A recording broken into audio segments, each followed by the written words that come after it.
Hey there, Mr. Redder here. Welcome back to another episode of Reddit Podcast Stories, where today, my Karen sister-in-law stole my skincare products, ends up ruining her skin. So I'm 17, male, and my sister-in-law, who's 29, her family is hosting a family gathering. They're big on family, and they have room to invite literally everyone, which includes me, my parents, my older sister, and me, since we are technically family. Now I'm big on skincare. I had horrible skin when I was 13, and it started as a way to fix it. But even after my skin got better, I just liked it. It keeps my skin looking good, and I find it relaxing. I packed my essentials for the 2 weeks that I would be there. I'll admit, it was still quite a lot, but it wasn't insane. Now the room I was staying in, I was sharing with one of sister-in-law's nieces around my age. The room has an en-suite bathroom. I put my things on a shelf, made sure with the niece that I wasn't taking up too much room. Sister-in-law came in to check on us and saw all of my things. She asked about some things I had since they were expensive brands. She's made it a big point that she and her family have a lot more money than my family over the years. I told her I had saved and I bought them myself. I do have a job. She asked to use them and I said no, because they were expensive and I want them to last as long as possible. She seemed annoyed, but she just left after that. Over the next few days, my sister-in-law was complaining that her skin was dry and itchy. I didn't think anything of it. Halfway through the stay, she came storming down the stairs and threw a small spray bottle at me, asking why I did this to her. I was confused and asked what she meant. Turns out she's been going into the bathroom that I share with her niece and using my skincare, but she's been using what she thought was a spray bottle of water at the end. But she's actually been using a bottle of salt water, which I have because I have 4 pretty fresh ear piercings. At first, I asked her why she's using my stuff. She said it's her family's house, so she can use it, and I told her no, it's my stuff, and I said no. She just reiterated her first point and then asked me why I would trick her like this. I explained that it's salt water for my ears, but she just called me a liar, asking why I would have it on my bathroom shelf next to the rest of my skincare stuff. She then went on about how I purposely ruined her skin. I again tried explaining myself. Sister-in-law then turns to my mother and her mother and said that she had asked about my skincare and I had explained everything, and I said the bottle was water, which was total BS. She only asked about my expensive ones. Her niece backed me up, but sister-in-law called me a liar. Mother-in-law was upset and said I'm horrible and that I'm jealous of my sister-in-law, and my mother said she's disappointed and embarrassed in me. This then caused her and my dad to argue, and now I feel like crap. Sister-in-law's family and my mother are ignoring me or being passive-aggressive, and they even threw out my salt water and won't let me make a new batch and have stopped me when I try to. I don't know what to do. Am I the jerk? Edit. Some people are confused. This isn't my dad's family. This is my brother's wife's family. Also, while salt water is normally okay for your skin, daily exposure isn't. Plus, it might not even be the salt water. Could very well be that she just had a bad reaction to another product. What works for one person might not work for another. I just had a few people asking about that. Not the jerk. What's wrong with this family? Don't use other people's stuff. Don't eat other people's food. I tried a mystery skincare product and now my skin is bad. Lucky for her, it wasn't some sort of other mix. Not the jerk, and take care of your piercings, even if you have to make a fresh batch every night.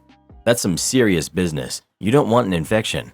It's infuriating that her selfish tantrum is interfering directly with your health care. Today I messed up by canceling my roommate's favorite TV show.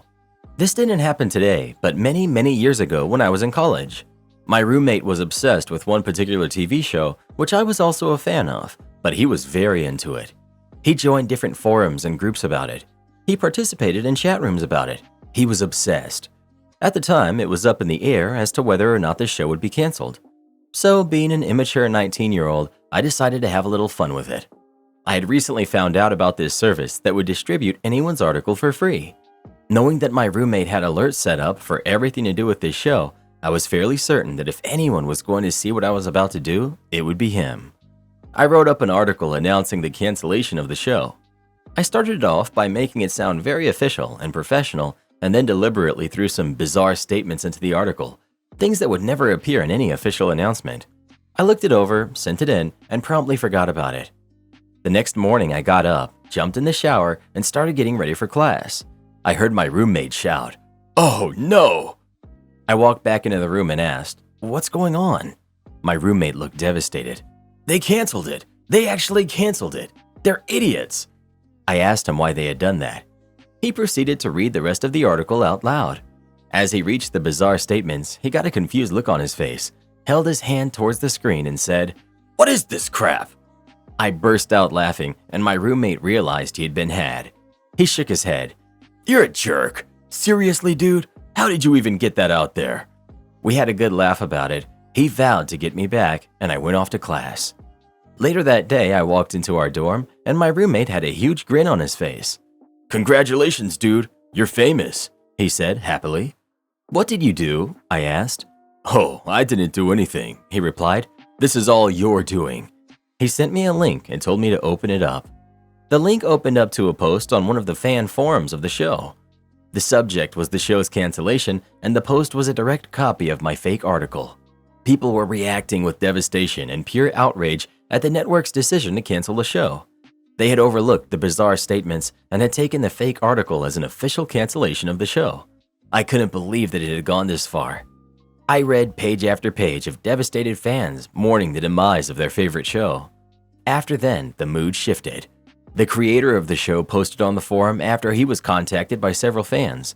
The post was along the lines of, "Well, I hope we're not canceled because I'm at the office and working. Now I'm fielding phone calls from my writers asking if they still have jobs." "Oh crap," I said. My roommate burst out laughing. "Oh, that's right, dude. Keep reading." As I continued to read, the tide of the comments turned from angry at the network to angry at whatever jerk decided to pull this stunt. These people were out for blood. They talked about tracking me down and getting me. This was when I learned that my roommate was far from the most devoted fan. At least he found it funny. They wrote to both the network and the show creator, encouraging them to serve paperwork on the service I used to release the article in order to find out my IP, which would have traced me to the college and likely resulted in disciplinary, if not legal action against me. I spent the next 2 months thinking I was going to get expelled or arrested. Meanwhile, my roommate just laughed at me every time I got anxious and told me it served me right. The following month, the fake article was referenced by TV Guide and is still being mentioned on both IMDb and Wikipedia pages for the show. As for me, well, I haven't spoken about this in many years, and I'm still choosing to use a throwaway because my regular account has a bit too much of me on it. Am I the jerk for telling my boyfriend that I don't want his daughters in my apartment? I'm in a dilemma here because I know that most people will think I'm callous, but I don't think I am. Give me your honest opinion. I, female 38, met my boyfriend, male 36, at a party 4 years ago, and we hit it off immediately. I told him very early on that I'm child-free because I know that many would not be okay with this, and I don't want to lead anybody on. After a month, he told me that he had 2 kids, who are 11 and 12 now. I freaked out because I didn't know what to do. I liked him very much, but I didn't want to be a parental figure. He said I didn't have to. He has shared custody with his ex, and me and him would meet on the weeks that he doesn't have custody. Now, he basically lives at my place the weeks his daughters are with their mother. We said we loved each other very early on, and we decided this arrangement worked for us, and to break up the moment it didn't work anymore. I could see myself with him forever. I love him to bits. I love our life together. I love missing him when he's with his family. He proposed to me a month ago, and I didn't know what he meant, but he said that we didn't need to get married, he just wanted me to have a ring. I thought it was romantic. Anyway, a week later, he took his girls to my place for a weekend. His ex was sick, and he didn't want the girls to get sick too. I asked him if he maybe wanted to be with his daughters instead, but he said that he would miss me since it's our week. I said okay. I've met his girls on many occasions, and they're lovely, so I had no problems more than I felt a bit awkward. Last week I got home, and he had dropped his girls off at my apartment. They were in my closet trying on my heels and clothes. I was freaking out, so I called him. He said, "Yeah, change of plans." He and his ex switched, so the girls are staying with us.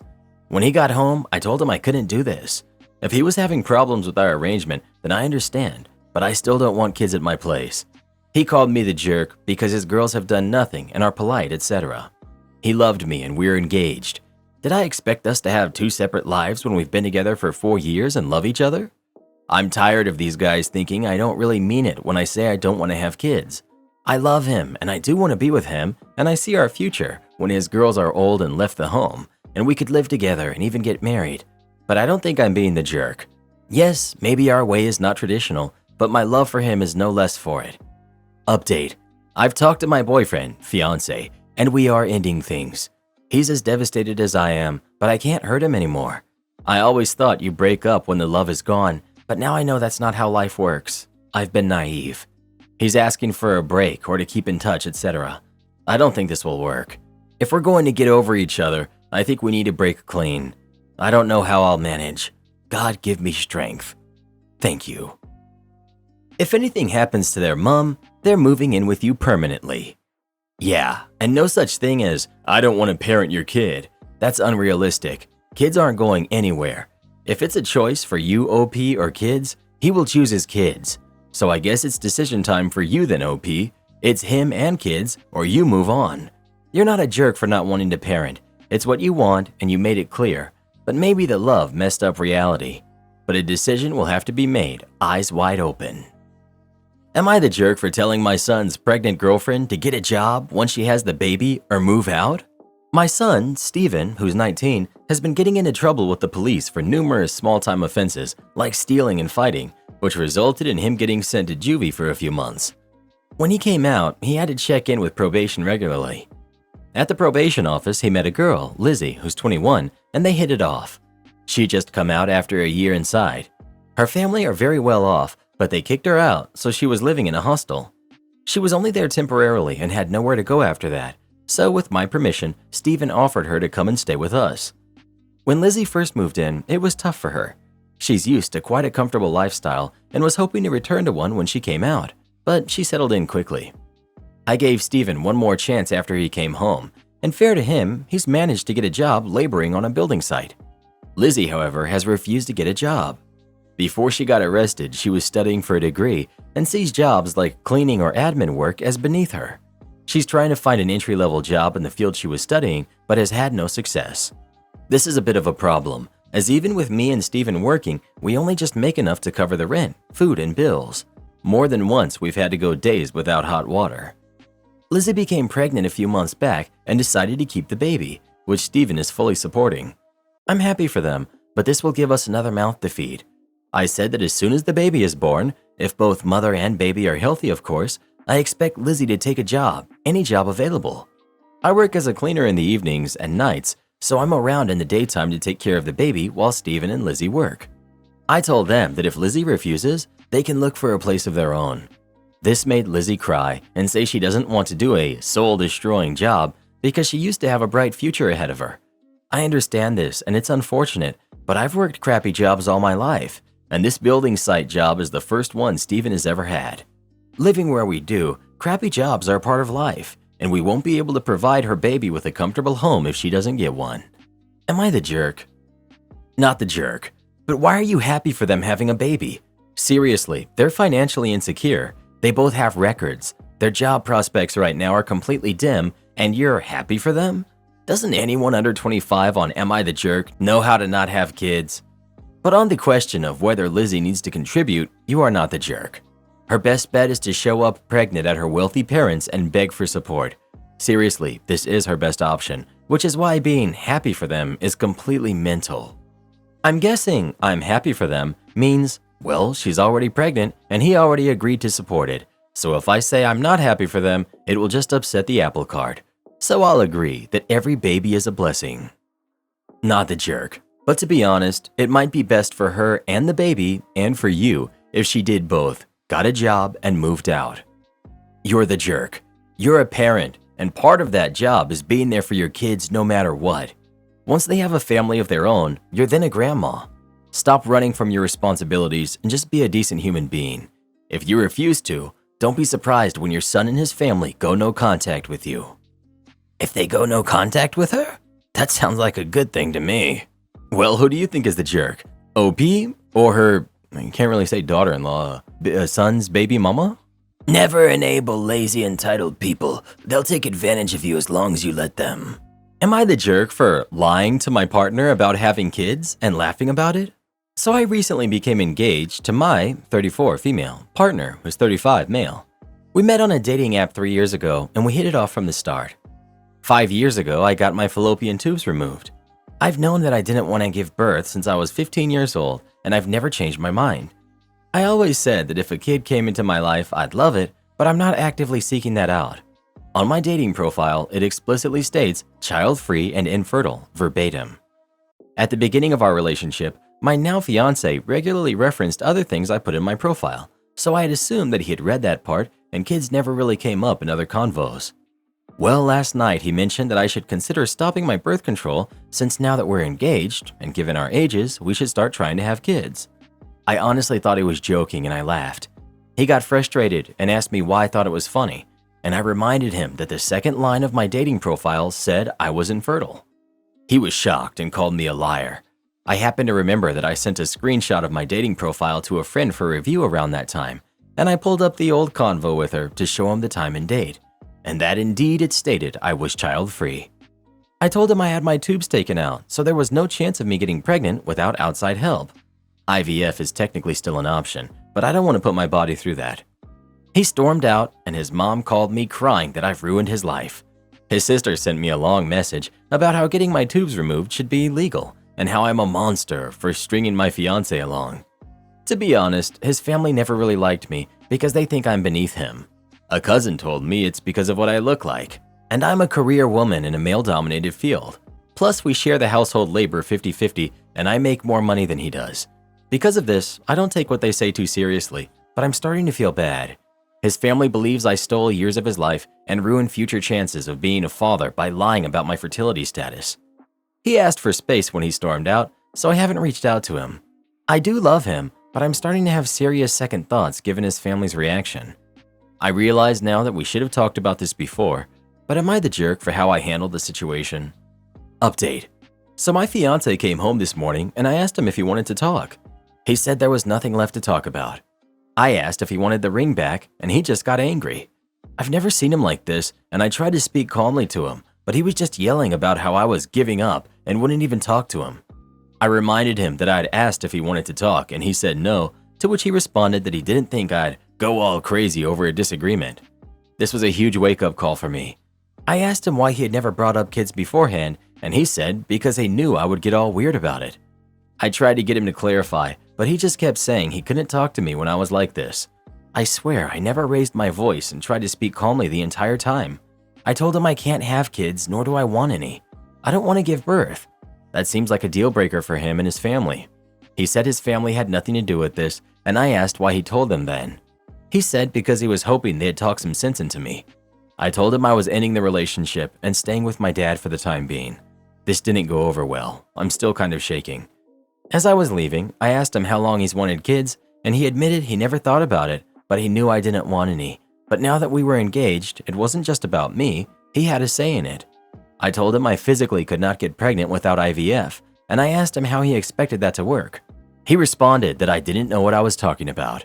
I left after that because I just didn't have the energy to try and convince him, and I didn't want to further agitate him. When I told my dad everything, he was furious.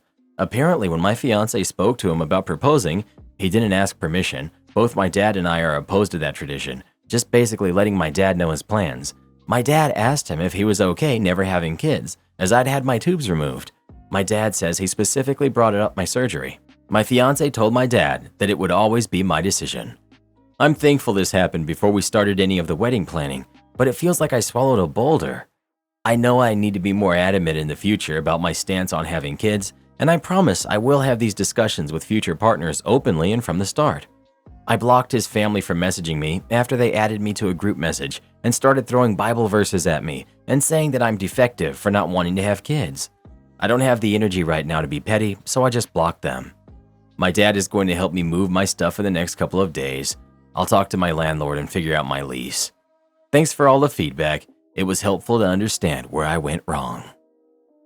My dad got a tattoo in the style of our matching tattoo with his new family, and now I want to get mine removed. My father, 41 male, and my mother, 40 female, divorced 3 years ago. I live with my mother. My father remarried a year ago.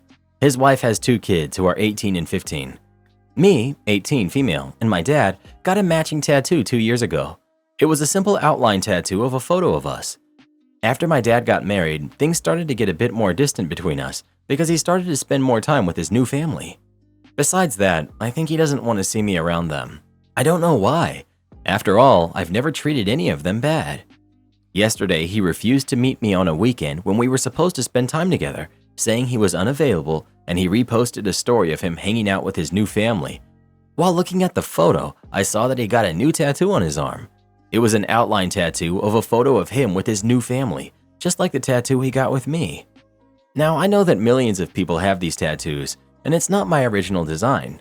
Still, I'm disappointed that he got a tattoo with his new family in the same style as ours, because I always thought the tattoo was special between us.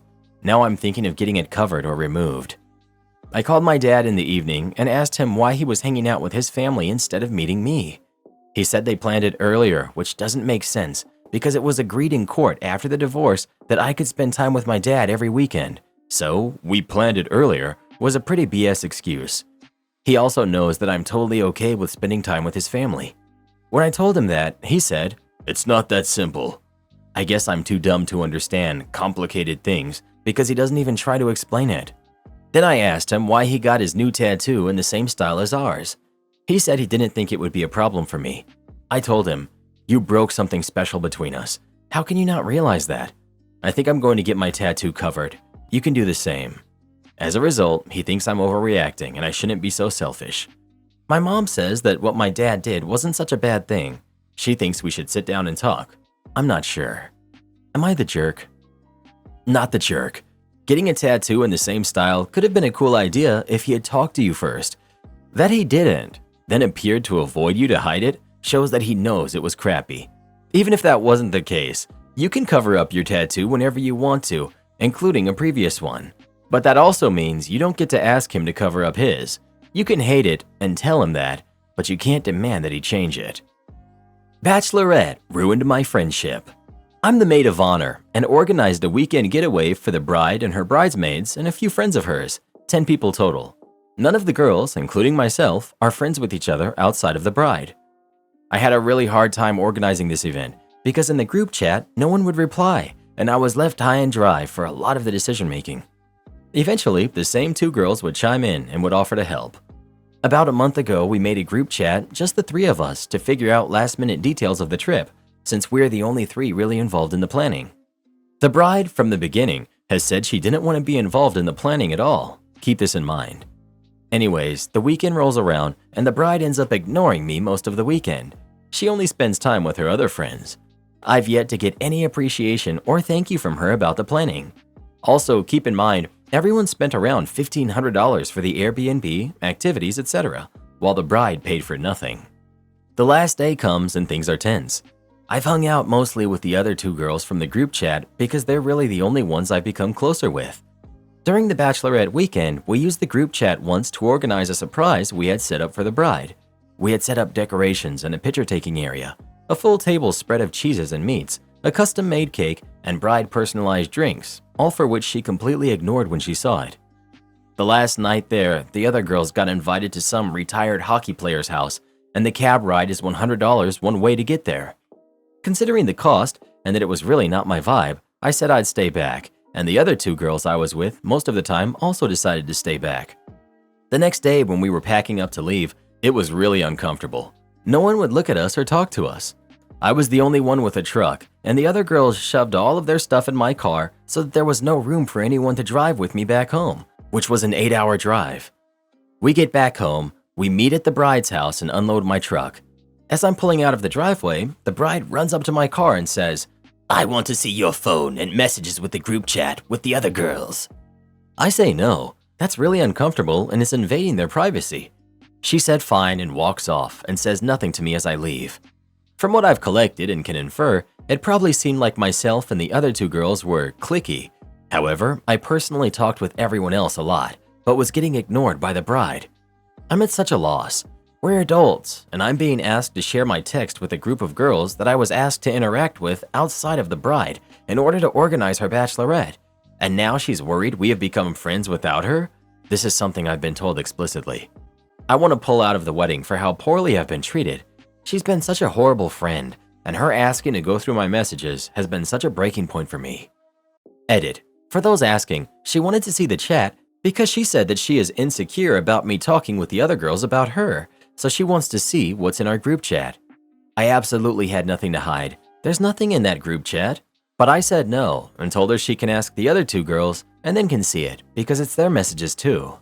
It was more of a matter of principle. I don't think you get ownership of your friends and should be allowed to see all their messages because you're insecure about them being friends. As well, she hadn't spoken to me the whole weekend and I was feeling very ignored. She had many opportunities to ask to go on a walk with me and talk about this, but instead she waited until I was backing out of her driveway in front of all the other bridesmaids, except the other two from the group chat who had already left. Also, keep in mind, it was after about an 8-hour drive and I was tired and wanted to get home. So either way, I wasn't going to sit there and have a conversation. And lastly, the whole reason we had this group chat was to plan the bachelorette because none of her friends ever replied and stuff needed to get done. And the bride has explicitly said over and over that she wanted no involvement in the planning. Update: the wedding was yesterday.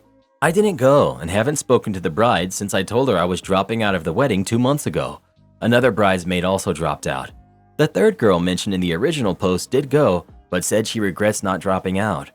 The bride got mad at her for several other miscellaneous things in a few days prior to the wedding. I found out from the other bridesmaid that dropped out that the bride had been talking about me behind my back for the year leading up to the bachelorette and had plans to completely ghost me and cut me off after the wedding. Keep in mind, she made me her maid of honor. Big lesson learned is to listen to your gut and do what's best for you. My Karen sister refuses to help around the house, so I kicked her out. I'm female, and my sister Gina, who's 23, was left homeless after my parents cut off all financial support at the end of college. They warned her and she didn't believe them. She was living at a friend's house until she found a job, but she decided that she would go after a master's degree that doesn't start until February. I live in the city that the master's degree is in. She asked me if I could help her for a few months until she started her master's degree. She couldn't help financially with the house or anything, but she said she would help as soon as possible. I don't have such a stable condition to support another person besides my son, who's 6, but I proposed that I would pay the bills alone as long as 1. She took care of my son from 1 p.m. to 6 p.m., not on Sunday, and Saturday from 1 p.m. to 4 p.m., and 2. She cleaned the house every 3 days. Nothing too deep, just a sweep and dishwashing every day. That would save me money on babysitting and the cleaning lady who comes to my home twice a week. She didn't seem very satisfied, but that was my condition. I wouldn't support her totally like her friends do because I don't have the financial resources and I'm only doing it because it's cheaper than hiring other people. My son likes to stay on his own, doing his own things that he likes. He just needs someone to keep an eye out for him and to make him lunch. After 2 weeks of her living here, me paying all of the bills and food, even the car which she uses a few times a week, she sat down and talked to me. Said that she accepted because of my condition, but that she was child-free for a reason, and that was precisely not having to take care of kids or to deal with them constantly. We argued about it, but I asked her to continue caring for him at least this week to give me time to hire someone else. That was on Wednesday. She agreed, and when it was Thursday, she called me saying she couldn't do it and for me to try to find someone else. I was irritated, and even more so when I saw a pile of yesterday's dirty dishes when I arrived. I told her that my condition to support her until December was for her to take care of my nephew and clean the house. She refuses to do either now, so I'm no longer interested in her staying at my home and me having more expenses, so it was better for her to move.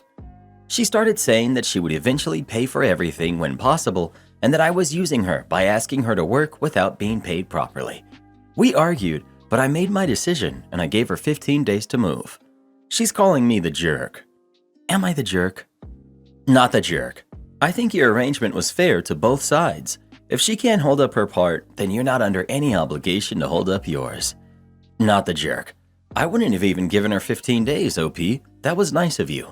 She wants to use you, but doesn't want to help in any way. Your conditions were fair, but that wasn't good enough for her, so she needs to go. Not the jerk. Is there a reason she can't work and earn money? People in graduate school, heck, even undergrad, usually work. You told her your reasonable conditions and she agreed. If she's backing out now, it's reasonable for you to give her notice to find her own place and a job. Well, who do you think is the jerk? OP or their sister? Please let us know. Her sister sounds almost as useless as you are, Reddit boy. Am I the jerk for not letting my husband pull $14,000 out of my account without signing a contract? I, female 36, have been married to my husband, who's 42, for 2 years.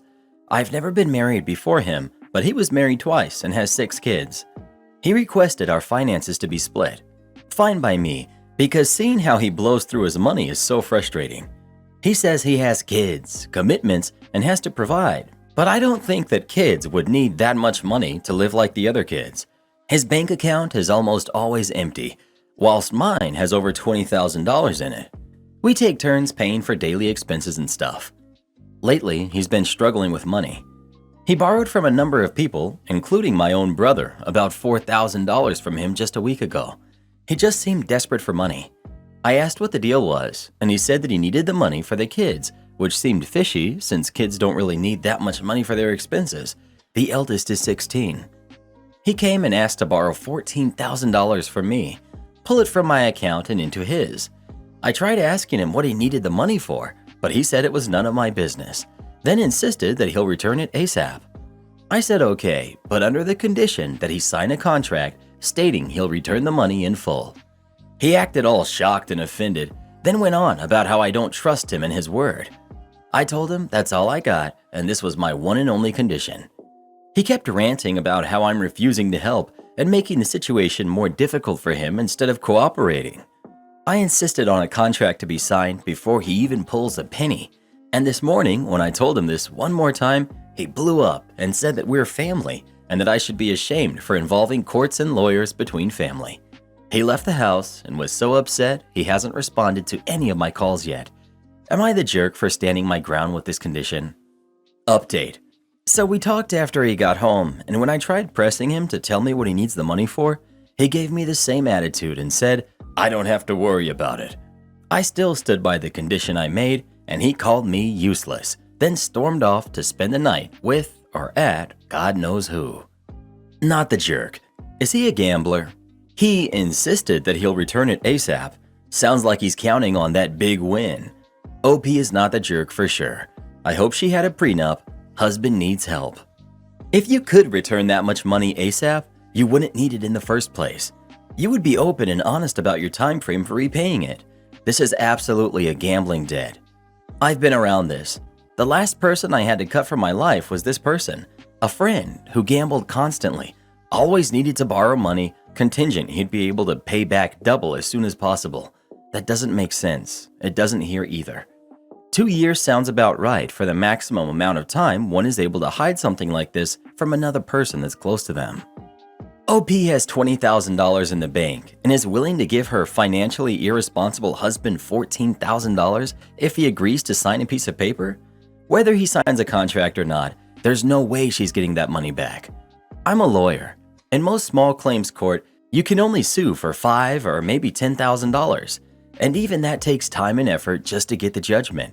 Then you have to go back to court to try and collect on the damages by garnishing wages, etc. If hubby has nothing left, then there's nothing she can go after. OP, do not loan your husband any money. Well, who do you think is the jerk? OP or her husband? Please let us know. Wow, no wonder the guy's got 2 ex-wives. We'll probably have a third one soon as well. Karen demands I pay for her son to go to Disney. I, 28 female, and my husband, 30 male, do not have kids. We both have decent paying jobs and real estate. That said, we love to travel and many times also pay and invite our families to go with us. My brother, who's 26, got married and had my nephew, who's 4, with my middle school best friend, who's 28. Yes, he married my best friend and we're still best friends. They had my nephew and years later they divorced. To the point. My brother started dating his new girlfriend, we will call her Ashley. They've been together for around 9 months. They're not engaged or married. She has a son who's 5, we'll call him John. I've only met John a handful of times. He's a nice kid, but I don't really know him. I only know Ashley on a first-name basis in a way. We talk occasionally, but nothing in depth. I invited my ex-sister-in-law and my nephew to go to Disney this summer for 6 days. 2 days at Disney, 1 day at Universal. The remaining days would be chill/Orlando days. We're paying for them to go. I've always wanted to take my nephew to Disney since he was smaller. He loves Mickey.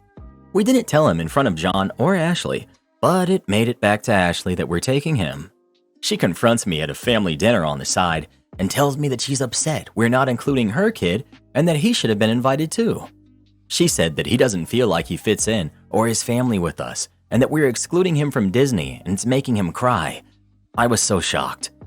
We are easily paying $2,000 for my nephew and best friend to go. Tickets, airfare, lodging, and of course some toys. I blew up. I told her that I didn't even know her or her kid. They've only been around for a few months and he's not my nephew. I told her I didn't like the entitled mentality and to make it a point, I would make sure to exclude her from all future family gatherings. She left crying. My brother and parents are all upset with me that I'm excluding this kid and isolating them. I told them if they'd like to pay for them, I don't mind them tagging along, but they all said, "You have more means than us." They're not doing great financially, which is why I didn't ask them in the beginning. She made a huge Facebook post and everyone is siding with her. Did I go too far? Should I have offered to include them? Am I the jerk? She's not married to your brother, but still making demands? Wowza, that's entitlement on a new level. The only reason her son was crying over this is because she told him all about it. This is her fault. I hope your brother realizes what kind of person she is in time. Not the jerk. Hope you and your nephew and your best friend and ex-sister-in-law all have a wonderful time. Not the jerk. No one should assume someone is going to pay for their kid to go anywhere, much less an overnight trip. If he loves Disney, she can take him.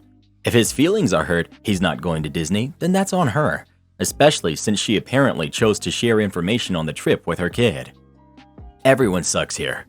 I think the only part where you were the jerk is where you made it a point to tell her that you'll exclude her and her kids from future family gatherings. Why do you get to do that? You get to decide for the whole family if she's accepted or not? Did you ask the others for permission to run their relationships? You were very cruel. You could have just told her that the trip was planned before you even met her. Or you could have just told her that she was out of line for the entitled mentality, which I agree was a jerk move on her part, or some other kinder way of brushing her off. Kindness to new additions of the family is free. Everyone sucks here. There's no problem with only taking your nephew. Your money, your choice. It might be different if they were around long enough or if they were married, but that's not what's going on here. Also, your family shouldn't be telling you what to do with your money. I do think you went too far in blowing up and planning to exclude this kid from all family gatherings in the future. Kind of feels like you were spoiling for a fight. You're the only one who ever cleans the house? Okay, we'll clean too. Context. My friends and I house shared with the worst people ever, a couple. They were loud, messy, gross, and they shouted all day and all night. They took priority over all communal spaces and made it seem like we weren't welcome in our own house. They also stole from us constantly. Here's the kicker. Despite all that, they were very strict on house rules. For us, obviously, not themselves. We would get screamed at if we made any noise whilst they were sleeping, but they could stomp around the house, shouting and going off, slamming all of the doors at 3 a.m. as much as they wanted to. Obviously, the house wasn't this clean, crisp haven of peace. It was an 8-person student house, so you can expect a bit of noise and mess. We tried explaining to them that if they can leave their dishes to rot and mold in the kitchen, we could maybe get a bit more slack with what we were allowed to do. If we left a cup next to the sink overnight, they would break it. They would try to paint this picture of us being these horrible, messy, and inconsiderate housemates. We were literally too scared to leave our rooms and lived off takeout for months so we didn't make any mess. We did everything. The cleaning of the whole house, the bins, cleaning up the mess, etc. As mentioned above, we stayed in our rooms and would go to each other's rooms and didn't cook in the kitchen or go downstairs for anything. So when we stopped cleaning the downstairs, we were never down there, so no mess was ours. It started to get messy from their own doing.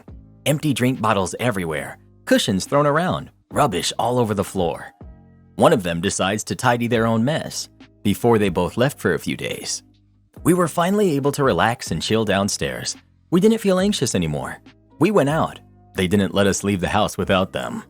All brilliant and good, until we get a text message.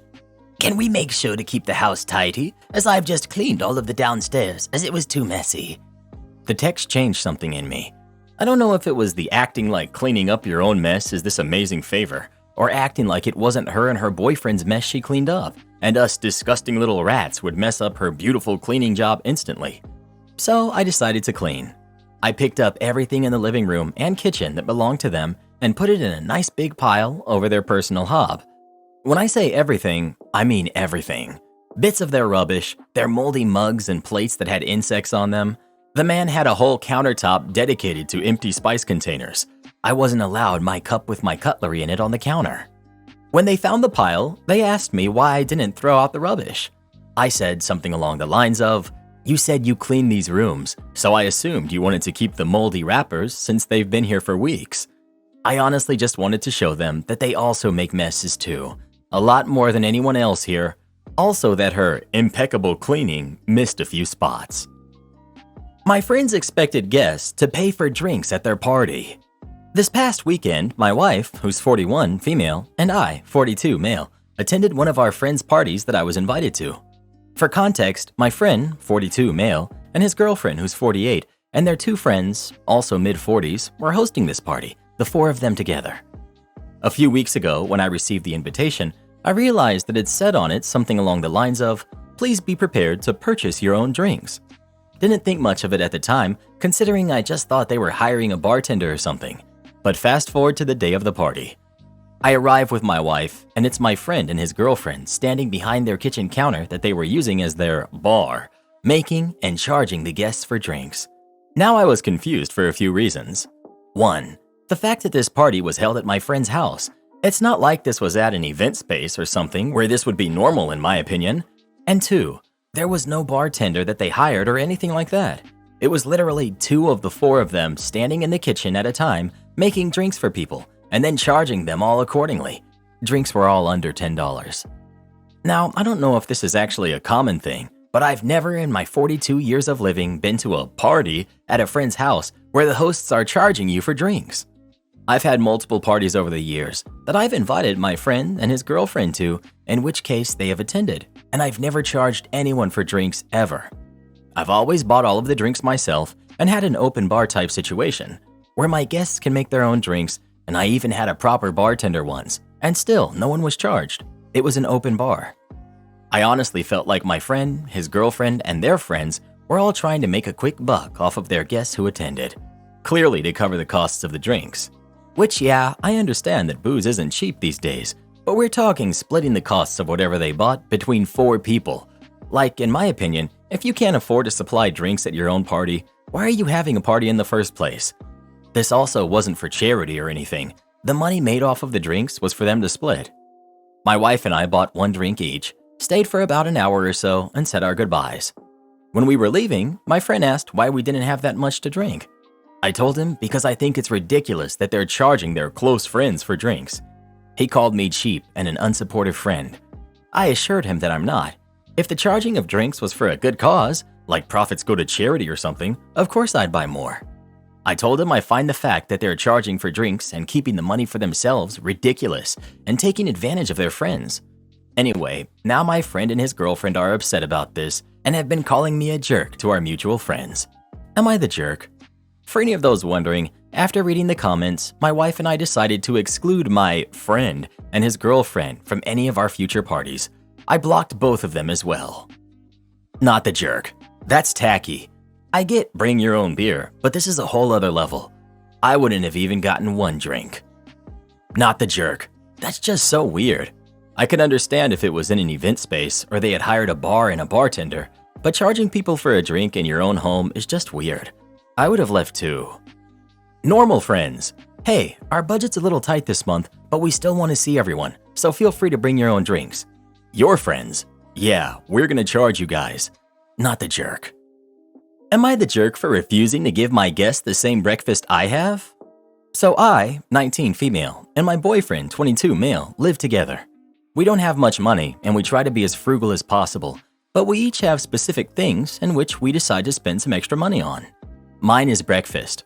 I like having a good nutritious breakfast and it really does influence my mood. So I spend on buying myself high-protein yogurt, granola, fruits, nuts, and orange juice to have breakfast every day.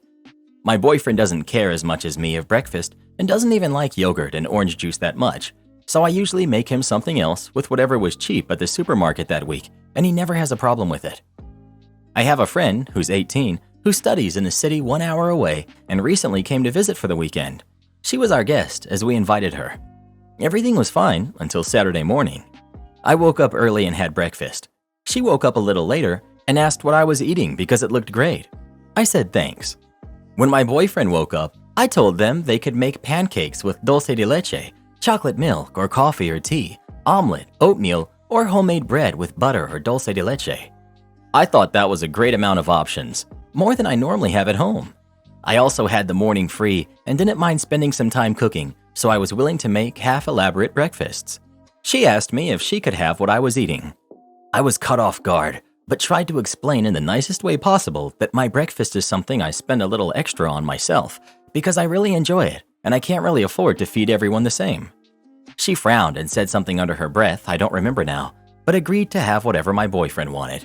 Everything felt awkward for a couple of hours, but eventually we put it behind us and enjoyed the rest of the weekend. She left yesterday, and today she sent me a paragraph saying not sharing something like breakfast is greedy, and it made her question if she wants to be friends with someone like that. I wanted to apologize, but my boyfriend said not to because she was acting entitled. Am I the jerk? Edit. I wasn't planning on eating in front of her. I just woke up early and thought she wouldn't wake up for at least an hour. I now know, however, I should have just not eaten that on that day. I understand and will apologize to her. However, I feel like people insulting me don't understand at all what being poor and having one thing to enjoy for yourself is. I try to share everything. I just have this one thing I really like, and I spend a good portion of my income on it. I didn't ask her for 1 penny for all of the meals I fed her the weekend, and I did have the budget to afford them. You're the jerk. I'm sorry, this food is too expensive to waste on you is a very rude message to give a house guest, especially a short-term guest that you invited. If you need help offsetting the cost of feeding her, if things are truly that tight, you make it clear when you give the invitation. But if you're buying luxury foods for yourself and a short-term housemate wants a normal amount of them during a meal where you're eating them, it's incredible that you felt comfortable saying no and then sitting there while you ate your VIP breakfast. OP should have just eaten what her boyfriend and guest were eating. It's totally fine having luxury items just for yourself, especially if you aren't rolling in cash, but don't eat them in front of guests. You're the jerk. Be a good host or don't be a host. You're the jerk. You invited her as your guest. Then you basically said she's not worth your good breakfast food. That was incredibly rude. I think it's a little over the top for her to text you about it later, but she's right that you were a really rude host. You're the jerk. Just very weird, rude behavior on your part. It's yogurt, not a prescription, and it's not like it was made of pure gold and cost thousands of dollars. You're not being asked to feed everyone every day, just your guest for 1 day. Not the jerk. I have no idea what everyone else is on about. You gave her a list of things she could eat, but not letting her have the one thing that's yours makes you the jerk? Also, since she's your friend, shouldn't she be understanding? Yeah, she's a guest, but she also didn't pay for the food. Well, what do you expect? You're on Reddit, the site where 99% of users feel entitled to things that don't belong to them. It's rare to find people on here who have an ounce of common sense. To get popular points around here, you have to constantly act like a victim and let people walk all over you. Have boundaries and stand your ground, and the people here will hate you. Unless you're setting ridiculous boundaries for your mother-in-law, they'll love you for that since they all despise morals, which mother-in-law is usually the only one who has any. Am I the jerk for refusing to lower the volume of my voice when I'm happy, even though it hurts my partner's ears? I am Latina, and he's from a country where people are more quiet. My husband has been irritable lately. I asked him what was going on, and he said that whenever I'm with my family and I get happy or excited, I get very loud and the noise hurts his ears and it makes him irritable, hence why he gets rude. I told him he was being unreasonable and he should suck it up. If he thinks the noise is too loud, he should leave the room, but not tell me to keep it down when I'm with my family and friends. I told him it's okay if he gives me a signal to keep the volume lower when I'm with his friends and family, but not when I'm with mine. My family and friends are the few spaces where I can safely and comfortably be my loud Latina self. He thinks I'm being a jerk for refusing to lower my voice when he's around with my friends and family, that it's not too much to ask because my loud voice hurts his ears. But for me, the volume of my voice is a pivotal part of my expression. I told him no, that he should suck it up or leave the room. Am I the jerk? Edit. Yes, I'm just loud when I'm with my family and friends, not when it's just him and I. I told him to tell me when I'm being loud on the phone at home. Edit 2. Most of my family are loud. I asked him about a particular aunt who is incredibly loud and famous in the family for being so. He said her loudness doesn't bug him or the rest, just my loudness. Edit 3. The loudness doesn't happen in our home. It happens in my parents' home or at my family members' homes. No one ever comes and visits, and he's not obligated to come to family gatherings. I told him he can leave the room, but he's embarrassed that my family will know that he's leaving the room because he doesn't like loudness. We've been together for 10 years, and yes, I was loud from the very start. I'm not loud when we fight. I'm the complete opposite. I'm quiet and calm. And for those who say being Latina has nothing to do with loudness, since I was a kid, I've been going to markets where there's tens of people asking the person for something. The only way to buy your stuff is getting louder and asking for it. It is a cultural thing. Soft, you're the jerk. I am also a Latina, but don't make it my personality to be loud. Marriage is all about compromise. Why should he have to cope with you being loud all the time? Why can't you lower your voice? It's fine if it's when you're with your family, but he shouldn't have to deal with it constantly when it's just you two. Reread the post. She's not loud all the time. She said it's only when she's with her friends and family. He's not dealing with it constantly when it's just them two. Okay, but we can teach kids the difference between inside voices and outside voices. Just because OP is happy doesn't mean she should be obnoxiously loud. You're the jerk. It's a small concession to avoid causing your partner physical pain. My husband gets loud when he's excited too. When I tell him he's too loud, he quiets down because it's basic respect. You're the jerk. I seriously cannot comprehend a situation where my husband would tell me that I was causing him physical pain because I like to shriek and talk too loudly, and my reaction would be, but I just like doing it that way. You're the jerk. Why can't you express yourself without shrieking and yelling? Only work the posted hours. Many years ago, I worked at a place with lots of arcade games and pizza, similar to Chuck E. Cheese. I was hired to do maintenance, repair, and set up of these arcade machines. There was already someone there doing this, but they were never allowed to work more than 40 hours a week, and the place was open 7 days a week, 9 hours a day, 63 hours a week, not including prep for opening and cleanup after closing. At the end of my first shift, I was told that I was also expected to help with cleanup since everyone that worked close had to help with cleanup. All my shifts were close shifts. This meant I had less time before my morning classes than I expected when taking the job, but a few extra bucks was valuable to a starving college student. Fast forward about 2 months. New manager, fresh out of high school, gets his big boy boots on and starts making rules. First rule, a schedule with everyone's hours for the next week will be posted by Friday morning. Second rule, you must clock in before your posted shift start time, but not more than 5 minutes before your shift. Third rule, you must clock out at the end of your posted shift end time, no more than 5 minutes after. At the end of my first shift, after these rules were created, I clocked out and left everyone else to do the cleanup. To be clear, it's not like I was getting time and a half overtime or anything. All I expected was to be paid my normal rate, and they didn't want to pay even that, so I clocked out and left. At the beginning of my next shift, they were angry. They expected me to clock out and then work over an hour for free, every single shift. These were only 5-hour shifts too. I refused. The next week, they posted a new schedule with my shift ending an hour later. Since everyone saw the list, they all got mad. I guess they were all just fine with wage theft until one person refused. The next week, everyone had an extra hour on their shifts. At this point, his wage theft scheme had failed. Fast forward a couple weeks, and this new manager doesn't come in on Thursday. He doesn't come in until Monday. No schedule is posted. Monday afternoon, I go in to get my check and say, "See you next week." I'm told my shift started half an hour ago. I say I made plans since I wasn't on the schedule. No schedule means I couldn't be on it. The manager points to a schedule posted on the wall, printed just hours before, after some of the shifts on it had already started. I thanked him for posting next week's schedule early and started to leave. Then I was threatened with termination, and I kept walking. Came back a week later and talked with a daytime guy doing the same job. He said it was a bad week.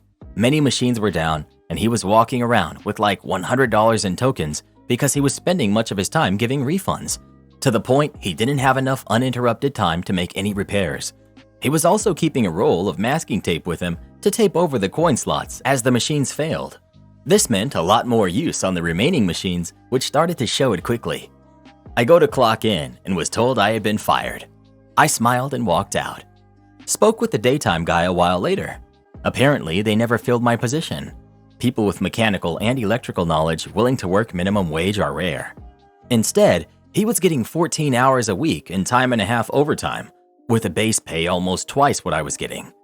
This extra expense came out of the department budget, which also paid for replacement parts. Even before this, it was never enough to buy enough parts. This from the department budget thing was from the same manager. He didn't want normal payroll to go up. For a while, basically everyone was carrying around $20 in tokens to give refunds, but all the comps were unacceptable to the manager, so now only the sales desk could issue refunds, which meant ordering pizza took forever and many people just left angry rather than waiting for a refund. Most machines had tape over the token slots. This backup at the sales desk didn't last long as few people were coming and no one was booking parties anymore. Other than staff, it was basically empty. It didn't even smell like pizza anymore. With no customers, the daytime guy finally had time to make repairs, but didn't have the parts to do most repairs. As far as I know, that manager stayed there until the place went under about 8 months after I was fired for not working a shift that his own rules said I could not work. Am I the jerk for ditching my friend and her kid at a restaurant because they were late? My friend, Samantha, is a stay-at-home mom and has a 4-year-old daughter, Katie. Since her daughter's birth, she always insisted that I go to her place if I ever want to hang out. Even though she lives about 45 minutes away from me, I always did it in the beginning because I did value our friendship, and Katie was her first, so I could understand how she'd be stressed with a newborn. Recently, I started to put my foot down and wanted her to meet me halfway. I felt like her kid, she only has Katie, was old enough to handle being outside, and I was tired of driving just to hang out at her house. We always picked a place halfway, so I felt like it was doable. During the last 3 hangouts, she was over 30 minutes late, and each time she claimed that she got mom privileges for being late because she had to wrangle her kid into the car and do other mom things I wouldn't understand, according to her, because I'm childless. She asked to hang out this past weekend, and I told her that if she was late again, I'd leave. Lo and behold, the day came and she was late. After 30 minutes, I got up and left, but went to hang out in the coffee shop across the street because I was curious just how late she'd be. She was over an hour late, and when she found out from the waitress that I left, she started to call and text me. She said that I was callous and selfish for making her drive 25 minutes away from her home with a toddler only to leave, and that she only ever came out for my benefit. I told her that I hang out with multiple friends who bring their kids out with us, and they're never late, so it was pretty crappy to blame being late on Katie, who is a perfectly sweet kid. She's never been a problem during our outings. Samantha just kept pulling the "you're not a mom, so you wouldn't get it" card. I heard later from a mutual friend that Samantha has been blasting me in their mommy group and saying I was bullying her for putting her kid first. I feel like her reaction wouldn't be so strong unless she was actually upset, so I'm starting to feel like I am a jerk. I mean, she's right that I don't get it, as I don't have kids, but I still feel annoyed that she's late, and I feel justified for leaving. My time is precious too. I'm not sure whether or not I should reach out. Not the jerk. If she knows it's going to take 30 minutes extra, she should leave 30 minutes earlier. It's really not that hard. Dad here. Being occasionally late is understandable. I've literally had kids throwing up moments before we're supposed to get in the car, or picking up a coffee mug and pouring it on the rug, stuff like that. Some things you just can't avoid. Being consistently late just means she isn't planning well. It does not take 30 minutes to get a kid into the car, so I'm guessing she isn't watching the clock and is blaming her lateness on her kid, which will be really bad once the kid picks up on it and starts thinking there's something wrong with herself because mommy keeps blaming her when talking to other people. Not the jerk. Not the jerk. I'm a mother of 4. Guess what you can't use mom privileges for? School, doctor's appointments, dentist appointments, parties, flights. Guess what else you can't use mom privileges for? Being chronically late. Karen tries to force me to make my son wear a helmet even though he's old enough to make that decision himself. I'm 42, male, and my son, who's 15, is a good kid and he loves to skateboard. He's actually pretty talented and is even sponsored by the local skate shop. He skated since he was 7. Until he was 13 or so, I always made him wear a helmet. He started resisting wearing a helmet around then, and while I would prefer that he does wear one, I know I can't control every aspect of his life. By that point, his body had learned how to fall correctly when he messed up on a trick. I used to skate back in the day. If you skateboard, you know what I mean. So I made a compromise with him. If he's just out street skating with his friends, he doesn't need to wear one. But if he's at a park that requires it, or is skating at a bowl or a half pipe, or if he's otherwise attempting something dangerous for the first time, then he needs to wear one. He readily agreed and has been good about wearing a helmet in those circumstances. Anyway, a couple weeks ago, my wife, who's 41, was running an errand the other day, and she saw our son out skateboarding, doing tricks down a small 5-stair set, and he wasn't wearing a helmet. She flipped out, pulled over, yelled at him in front of his friends, and made him come home. Now, it's not that my wife didn't know about my helmet rules, but in her view, what he was doing qualified as dangerous. He can ollie down stair sets almost 3 times that size. She's never really loved that he's been into skateboarding. She always wanted him to do team sports, and as such, I don't think she fully appreciates how good he is for his age, nor does she understand that he knows what his limits are and what he's doing. She's now insisting that he wear a helmet at all times, much to my son's chagrin. I pointed out to her, privately, that this is ridiculous. He's at an age where he can make this choice himself, and on top of that, our daughter, who's 14, who does cheer and gymnastics and doesn't have to wear a helmet, despite head injuries being fairly common in those sports. To make my point, I got one of those cheerleader helmets and declared that she now needs to wear a helmet too, since her brother has to.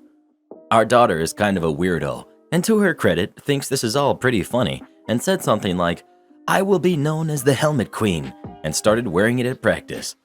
My wife is now freaking out because she doesn't want our daughter to stick out at games or competitions and make people think that she's special. Yes, seriously, she said that. My wife is saying I'm both undermining her and encouraging our son to do dangerous things, and that our daughter is going to get bullied for wearing a helmet. So, am I the jerk? You're the jerk. You're too concerned with being the cool parent. Everyone wears helmets, even Olympic athletes. Aside from safety, he could lose his sponsorship. Nobody wants their brand tied to a gross negligence and poor role models. Even Tony Hawk wears one. Yeah, I was going to say that. Every video I remember seeing of Tony Hawk, he has a helmet on. He doesn't always have pads on, but he always wears a helmet. I think OP needs to make a distinction of when protection is needed. If he's just cruising around and using it as transportation, he's probably fine. If he's jumping down flights of stairs, he probably needs a helmet. Not necessarily from his own skill level, but from possible interference from the outside world, errant cyclists, or oblivious people walking around. You said your daughter is kind of a weirdo, and to her credit, thinks it's all pretty funny. Actually, your daughter sounds like the only sensible one among the 4 of you. She's comfortable enough with herself to know wearing a safety device isn't going to affect her socially in the long run, and knows how to embrace change. Frankly, I'm surprised at how level-headed she is when the 3 of y'all seem to be equally stubborn. While your son needs a crash course in why his safety comes before his looks, and your wife needs to chill out about worrying that your daughter is going to look different, you are by far the biggest jerk of the group for your blatant disregard for your son's physical safety and dragging your daughter into your argument with your wife. You're the jerk. Also, your daughter is hilarious. You're the jerk. I'm a nurse, and the one time I wasn't home to make him wear a helmet, he crashed his skateboard and was injured. Head injuries can be serious and are preventable with a helmet. Again, you're the jerk. Parents told me that spending long amounts of time with any of their adult kids is bad for their marriage. I, 26, male, was recently told by my parents, who are in their late 50s, that I wouldn't be able to live with them for more than a night, even if I lost my job, because it's bad for their marriage. My sister, who's 29, has a chronic illness that forces her to visit my parents for about 1 week at a time to see a specialist in our home city. My parents told me that even my sister spending a week with them is bad for their marriage, and they have to put an end to it. This whole conversation started because there might be a lapse in my lease, and I might not have a place to live for a few weeks in June. I own a travel trailer, so they said I could live in that at a campground before my new lease starts. I was shocked that even if push came to shove, I wouldn't be able to land at their place for a short while. 2 years ago, when lockdown hit, my girlfriend, 24 female, and I were displaced. We crashed at a friend's place for 2 months because my parents, who literally own 2 houses, wouldn't allow us to stay at either. My mom told me then, "We would always let you stay with us, but we just can't house your partner as well. She's a taker." Okay, whatever. My mom was newly sober, so I didn't think much of it. Well, 2 years later, here we are, and I am in fact not allowed to stay with them. I quoted my mom back to her. She called me manipulative. My dad shouted at me, and they both told me a lot has changed in the last 2 years. We are doing a lot better, and living with you is bad for our marriage. We can't live with you at all anymore unless you become very sick or are in severe debt. Well, guess they're going straight to the nursing home if they live long enough. More context. My mom drinks too much, and she's been sober for 2.5 years. My parents have seen the same therapist since, which seems fishy. Mother went from aggressively pushing meds on the whole family for years to staunchly hating all meds. End rant. Crap like this makes me so grateful for the family I'm building with my girlfriend. No plans on having kids though. Mother-in-law breaks in my house, so I called the cops on her. I, 27 female, split from my soon-to-be ex-husband, who's 27 male, 3 months ago on the day that our son was born. This is because I'm ginger, my husband is blonde, but our baby came out with dark hair. He freaked out in the delivery room, and his behavior got him kicked out of the hospital. I had to beg him to do a paternity test, and he finally agreed to after a month, and it proved that I did not cheat. We had been together since we were 13, so I was devastated, and all I wanted was him back. But I've come to my senses and decided that someone who believed that school-level Punnett squares are the be-all and end-all of biological inheritance is not the type of person that I want to be with. I was also treated like crap by everyone but my older brother, Alex, while we were waiting for the results, because they all thought that I had cheated. It was a horrible experience, and as a result, I've lost many friends and family members. Since the results came back, my ex has been begging me to get back with him. I moved in with Alex after we split, and he comes almost every day to beg me to get back with him. My in-laws have also been harassing me too, especially my mother-in-law, who's come over 4 times in the past week asking me to forgive her son and to let God back into my heart. I used to be a Christian, and so are all of my in-laws and my family, but how I was treated when my baby was born made me lose faith fast. The whole church community treated me like trash during this whole ordeal, and it made me want nothing to do with them anymore, and I don't want to raise my son in that sort of a community. Yesterday, my mother-in-law turned up to Alex's when he wasn't here, and she had the pastor from the church I used to attend with them. They practically forced their way in, and I was being berated for not forgiving my ex's lapse in judgment. The pastor basically sat there and said that I would be going to heck if I didn't take my ex back. I excused myself to the bathroom and called the police. Pastor and mother-in-law were escorted out. Now, I'm being harassed on social media and being called and texted by literally everyone that knows both me and my ex and his family. They're calling me the jerk for going nuclear and calling the police on 2 people who weren't being threatening, and they're demanding that I apologize immediately. I'm starting to feel bad now because I know they care in their own twisted way, and I shouldn't have gone nuclear on them. Am I the jerk? You know what? Social media is vastly overrated. Why don't you take a break from it for a week or a year or 2 and mute your phone? Nobody's saying anything new. Your husband and his community of flying monkeys treated you abominably. Thank God for DNA tests to prove that you aren't a cheater. By their actions, they all showed their true selves. You don't have to accept their demand that you get over it and forgive them. Your loving husband may say that he's sorry now, but take him to court and make him sorry. Best of luck, not the jerk. Agreed 100%. Granted, he might not ever do something like this again in his lifetime if you were to take him back. Then again, you might sneeze in front of him wrong one day and get the same treatment. And the actions of your soon-to-be ex-mother-in-law and pastor are unforgivable. They both should be ashamed of themselves. Of course, they don't see it that way and they never will. Not the jerk. Move on with your life. Find someone who respects you and whose family isn't cuckoo for Cocoa Puffs. It's odd no one has heard that kids are often born with different colored hair. I'm blonde and my ex was blonde as a kid. Our son was born with almost black hair. Then it slowly lightened up to almost white. He was a total towhead and is still dark blonde in his mid-20s. There was never a question about his paternity regardless.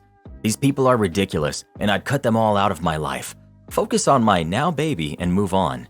In case anyone wondered, you don't go to heck for not taking an ex-jerk back either. Forget them. Not the jerk. Christians, you say? The sooner you get away from this circus, the better. Don't apologize, don't look back. They are not worth your time. You did nothing wrong at all whatsoever. Don't let anyone tell you otherwise. I have to punch in on the clock? Fine, pay me overtime.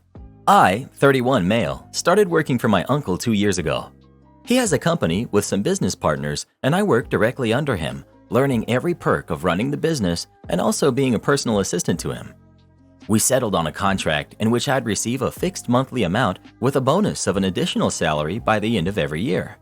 While I had no overtime pay, I had total control over my work schedule. And by total, I mean total. I could come to the job just 3 days a week as long as I delivered results. My husband knew my work ethic, so it was kind of a win for him since when needed, I'd work 60 to 65 hours a week if required.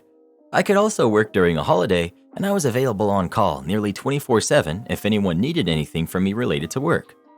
Work was running great until September of last year, when my uncle took a couple of days to travel to another state to meet new clients. One of his associates, let's call him Gordon, took his role in the company for those days to support some of his roles. Due to having worked a 14-hour shift the day before the travel and also having had 2 12-hour shifts the week before, I was dead tired. Since we had little to no work piled up, I took an early leave the first day he was there and arrived way after lunch the day after. I then started working normally from the third day until he came back a week later. He was furious at my attitude, berating my uncle for even contracting me in the first place, since I don't even work full regular hours, and he demanded, among the other business partners, the company has 6 total owners, including my uncle, that I at least punch in my working hours. If I don't meet the quota, those would be deducted from my monthly payment. There are a ton of labor laws where I live, and employees have a certain amount of hours required to work each month. Every hour short of that is deducted from the monthly payment, and every hour beyond is paid as overtime. Other partners backed up Gordon's claim, stating that I needed more supervision on what I was doing, which my uncle was forced to comply with. His only remark was, "Since we're doing it by law, it means that we also will pay him overtime according to the law, right?" They all agreed, and from October forward, I would start punching my hours in on the job every day. Cue the malicious compliance. That was exactly what I did. Gordon was expecting a decrease in my pay due to being in the company at my least busy week since I arrived, but in fact, I usually pull tons of overtime. Also, if they need to call me after I left, they have to punch in the hours from the moment I left until I finish the call, resulting in free overtime pay. One more thing. By law, the rate of overtime pay increases the more overtime is done in a month. It's a really weird formula, but to simplify, my average overtime hours pay 1/3 higher than the average overtime hours of other employees who have the same monthly salary as me.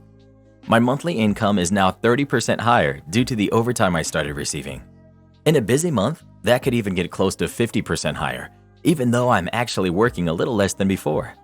Gordon can't go back to the same situation as before, since my uncle made sure that once I started punching my hours, there was no going back and all partners approved.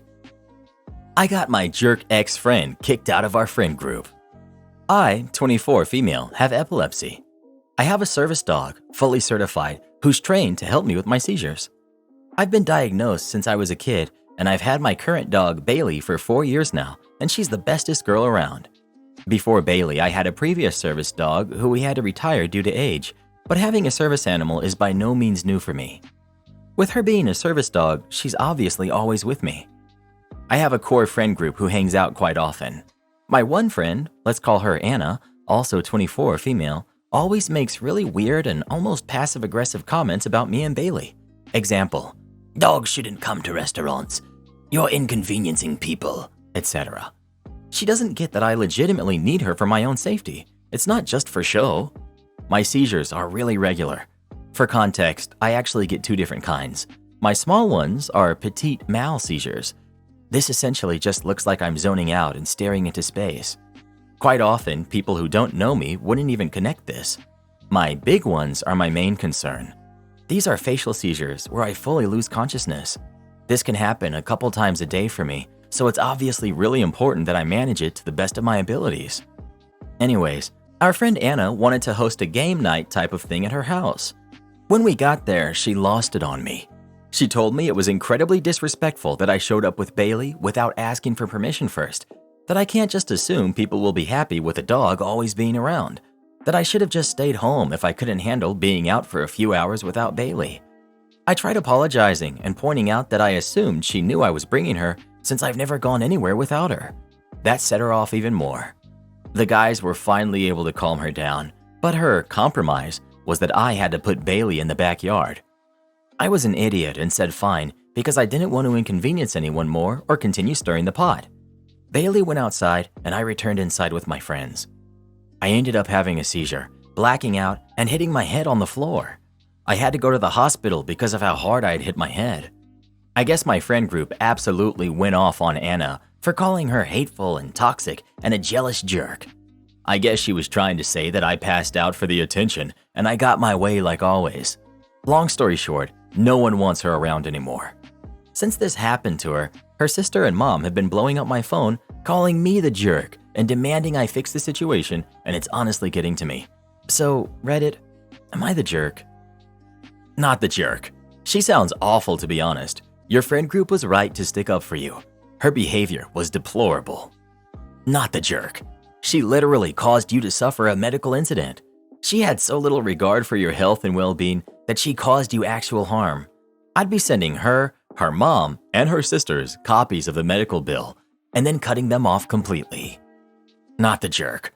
I really hope you're okay after the seizure and also hitting your head. I have to commend your willingness to compromise that you'd risk getting hurt and then actually getting hurt.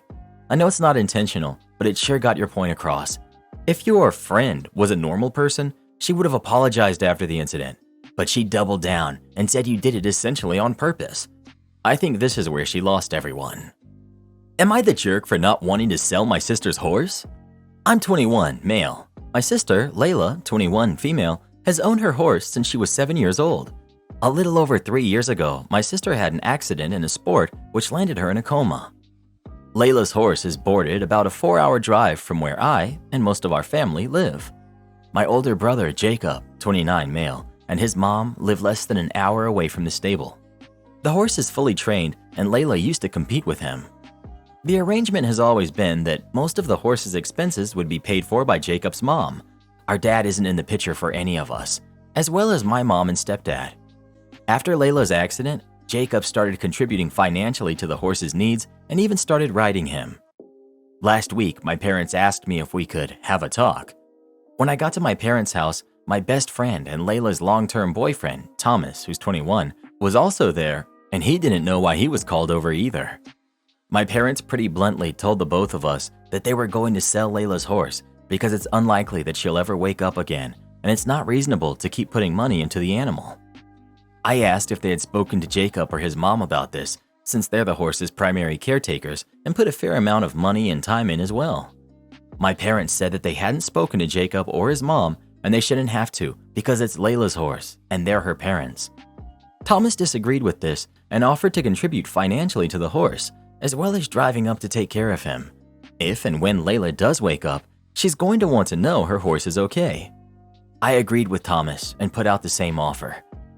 My parents told the both of us that we're not thinking clearly, and it's better for everyone if the horse is just sold. This decision didn't sit right with me since I called Jacob and asked what he thought about the matter. Jacob wants to keep the horse, and so does his mother, and his mom has said that she will fully pay for the horse's expenses by herself if it comes down to it. My parents told Jacob that he just needs to get over it because it's not his choice and hung up on him. Once the call had ended, my parents said that I was completely wrong for calling Jacob for his opinion and that they're disappointed in both Thomas and I for even considering keeping the horse. Both my parents are upset now. They won't answer my calls and have also seemed to cut contact with Thomas, who was like a son to them. Am I the jerk for going against my parents on wanting to sell my sister's horse and asking my brother his opinion on it? Edit for more info. The horse had nothing to do with Layla's accident. She was athletic and involved in multiple sports at the time.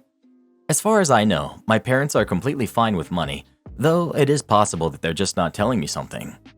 I'm not 100% sure as to who has the most legal rights to the horse because we've always called him Layla's and never really talked further about it, but I assume he belongs to my parents. Thomas and I are both in ongoing therapy. Therapy was suggested to my mom a lot back when the accident first happened, but I don't think she ever went, and my stepdad refuses to go. Both myself and Thomas still regularly go see Layla and spend hours, if not the full day, with her. The main reason for keeping so much hope is that occasionally there'll be the slightest movements, yet obviously non-responsive, or her heart rate will slightly pick up. My parents don't go see her very often anymore, but they still ask both of us about how she is. I don't know if it's relevant, but Layla and I are twins, and she had been dating Thomas since she was 13 and he was 14, which explains the extra attachment. Other people do interact with the horse. He's properly groomed, and those of Layla's friends who also boarded their horses there, as well as sometimes the owners of the stable, will pet him and take him out into the paddock when they bring their own horses out and bring him in again. Layla has been in the coma for 3 years. Not the jerk. Can you, Thomas, Jacob, and his mom pool enough money and buy the horse for Jacob and his mom? You're all already putting money into the horse's care, or willing to do so. 3 years ago? I don't think this question is really about a horse. Maybe it's more about realizing that your sister probably won't come out of her coma. I believe that starting a fight about this horse is just a diversion for you and could only lead in some bad directions for all concerned. I urge you to try to come to an understanding that your parents have control over what happens to their daughter and her things at this point, especially. I also think therapy would be a great idea for you.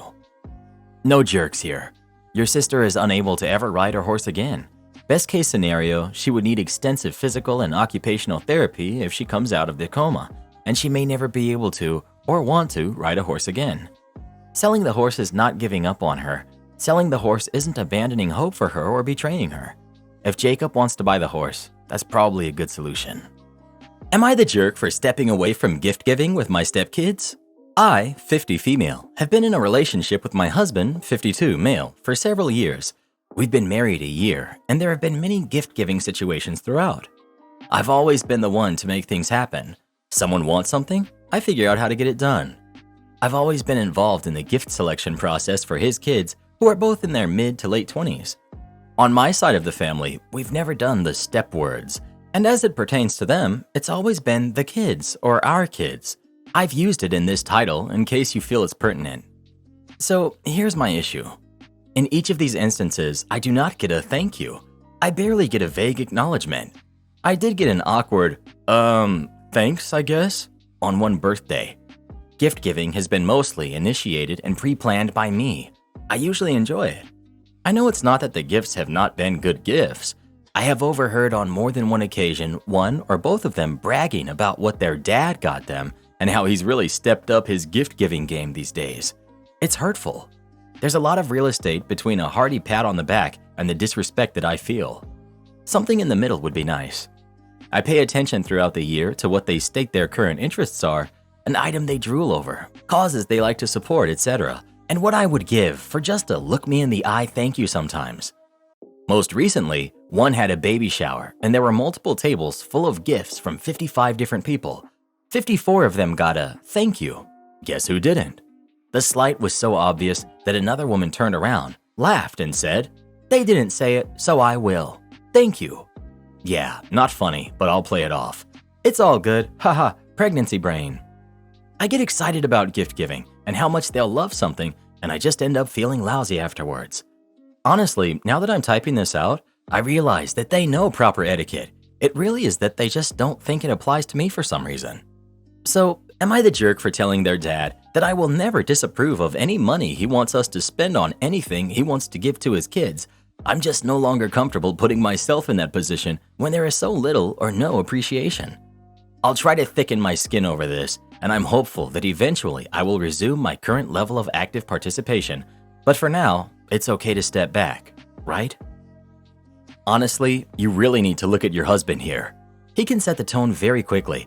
Whether it works or not would remain to be seen. But the fact that he's not stepping up on his own is a huge red flag. A lot of jerks in this story, but you ain't one. Not the jerk. Not the jerk. Their dad should have addressed this a long time ago, and it's cruel to think you should continue doing it. A simple generic thank you would suffice. I'm at a loss over their rudeness, unless you're the reason their parents' marriage ended. Am I the jerk for telling a lady to get off a machine at the gym if she wasn't going to use it? There are 2 lat pull-down setups at our gym, and it's a very busy gym.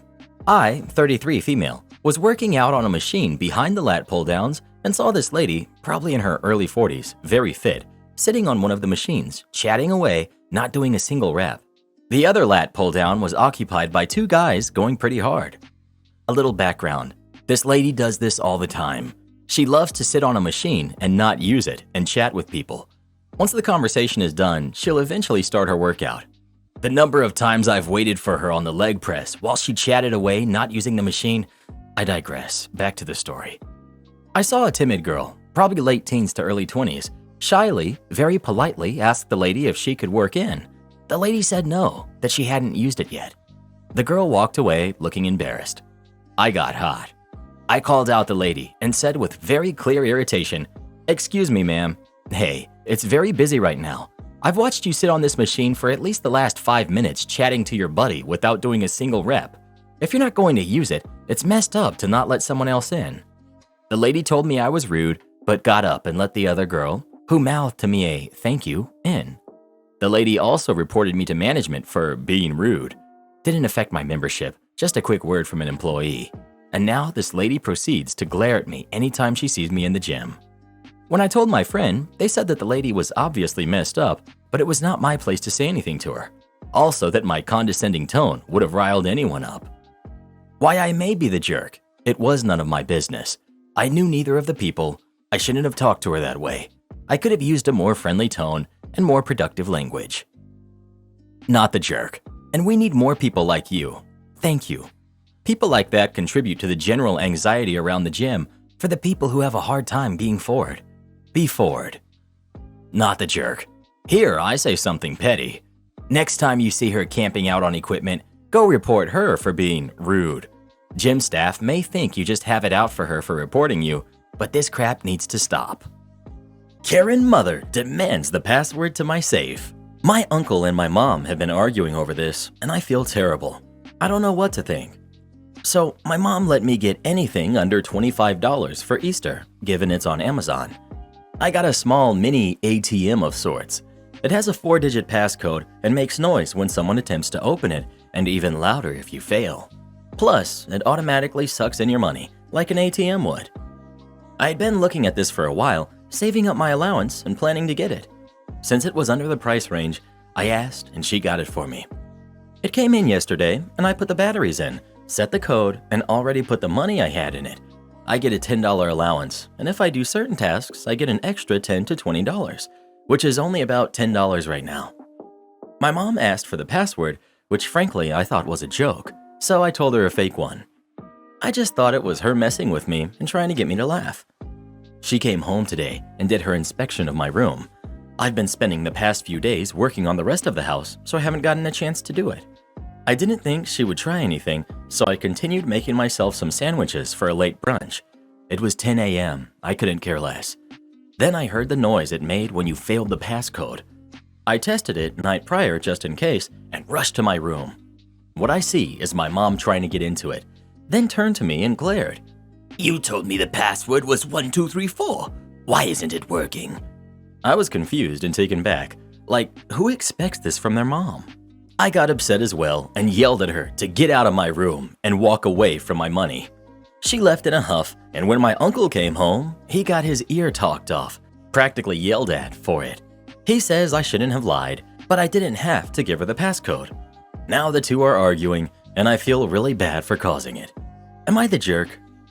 Not the jerk at all. Your mother is angry with you because she couldn't break into what amounts to your piggy bank and steal your allowance. That's some next level jerk behavior. OP. She wouldn't even be stealing it back. It's my uncle who pays me and started my whole allowance anyways, not her. So, not stealing it back, just stealing it. Kid, you gobsmacked me. My jaw just hit the desk. There are no words I can actually say that won't get me thrown off of this sub except, your mother is queen of the jerks. May no one ever rise to take her place. It doesn't get lower than stealing money from your kid that other people have given them for their own daily spending. Entitled mom tries taking my necklace, gets kicked out of the doctor's office. For some context, since last year, I've been sick. At first, we thought I'd need surgery. However, the doctor wanted to check something out first and sent me to another doctor. After a couple months of testing, this was the last one I needed. I also had messed up my leg during this time, and it made it extremely hard to walk on my own. My doctor had suggested I buy a cane, which I did. Another thing about me, while I'm an adult, I have an extreme baby face syndrome. People have thought that I was an 8th grader while I'm a freshman in college. My height of 5 feet doesn't help that either. Now with context, let's get on to the story. We've got me, Peach. We've got the nice boy, we've got entitled mother, and we've got the security guard. I'm sitting in the doctor's office, waiting for me to get called back. The doctor's office was absolutely packed, so it took a while for me to get called back. After 5 minutes of waiting, a 7-year-old boy and a mom walk in and check in. Both sit down in front of me, and I don't really think anything of it.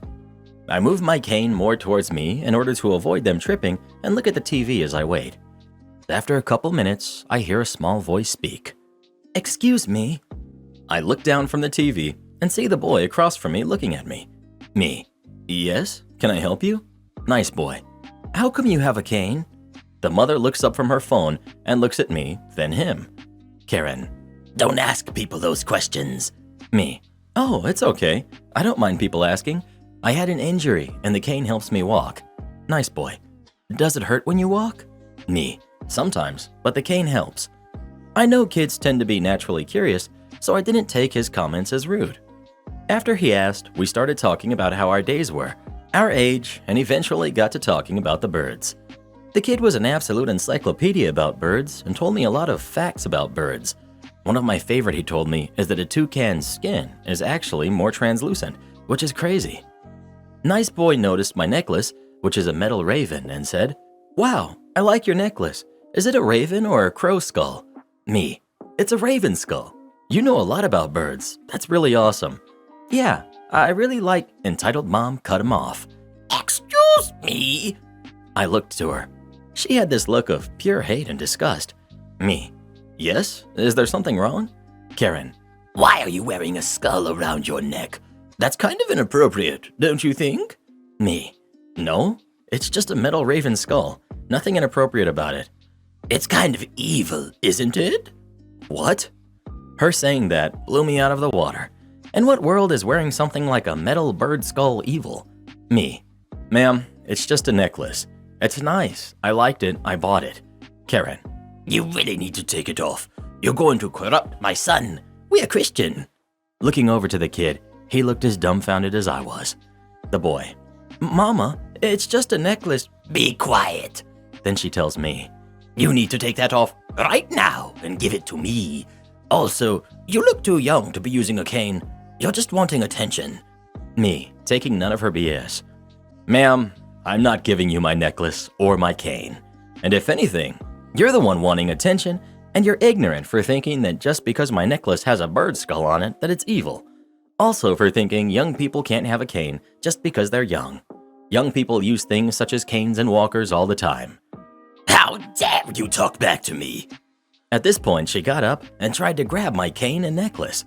I was ready to push her back, but the security guard who was coming inside for some water stepped in between entitled mom and me.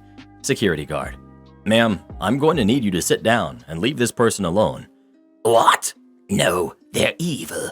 I'm trying to free them from the devil." Security guard. "Ma'am, I'm going to have to ask you to leave. Now, this kind of behavior isn't tolerated here." "But my son has an appointment. I can't leave him here." Security guard. "Can you call his father? If not, you will have to reschedule." Nice boy. "My dad's in the car." At that point, security guard escorted entitled mom out of the building, and Nice boy's dad came in to watch his son. Nice boy's dad apologized profusely for his wife's behavior and stated that she was a little eccentric. After 10 more minutes, I was called back and said goodbye to the boy.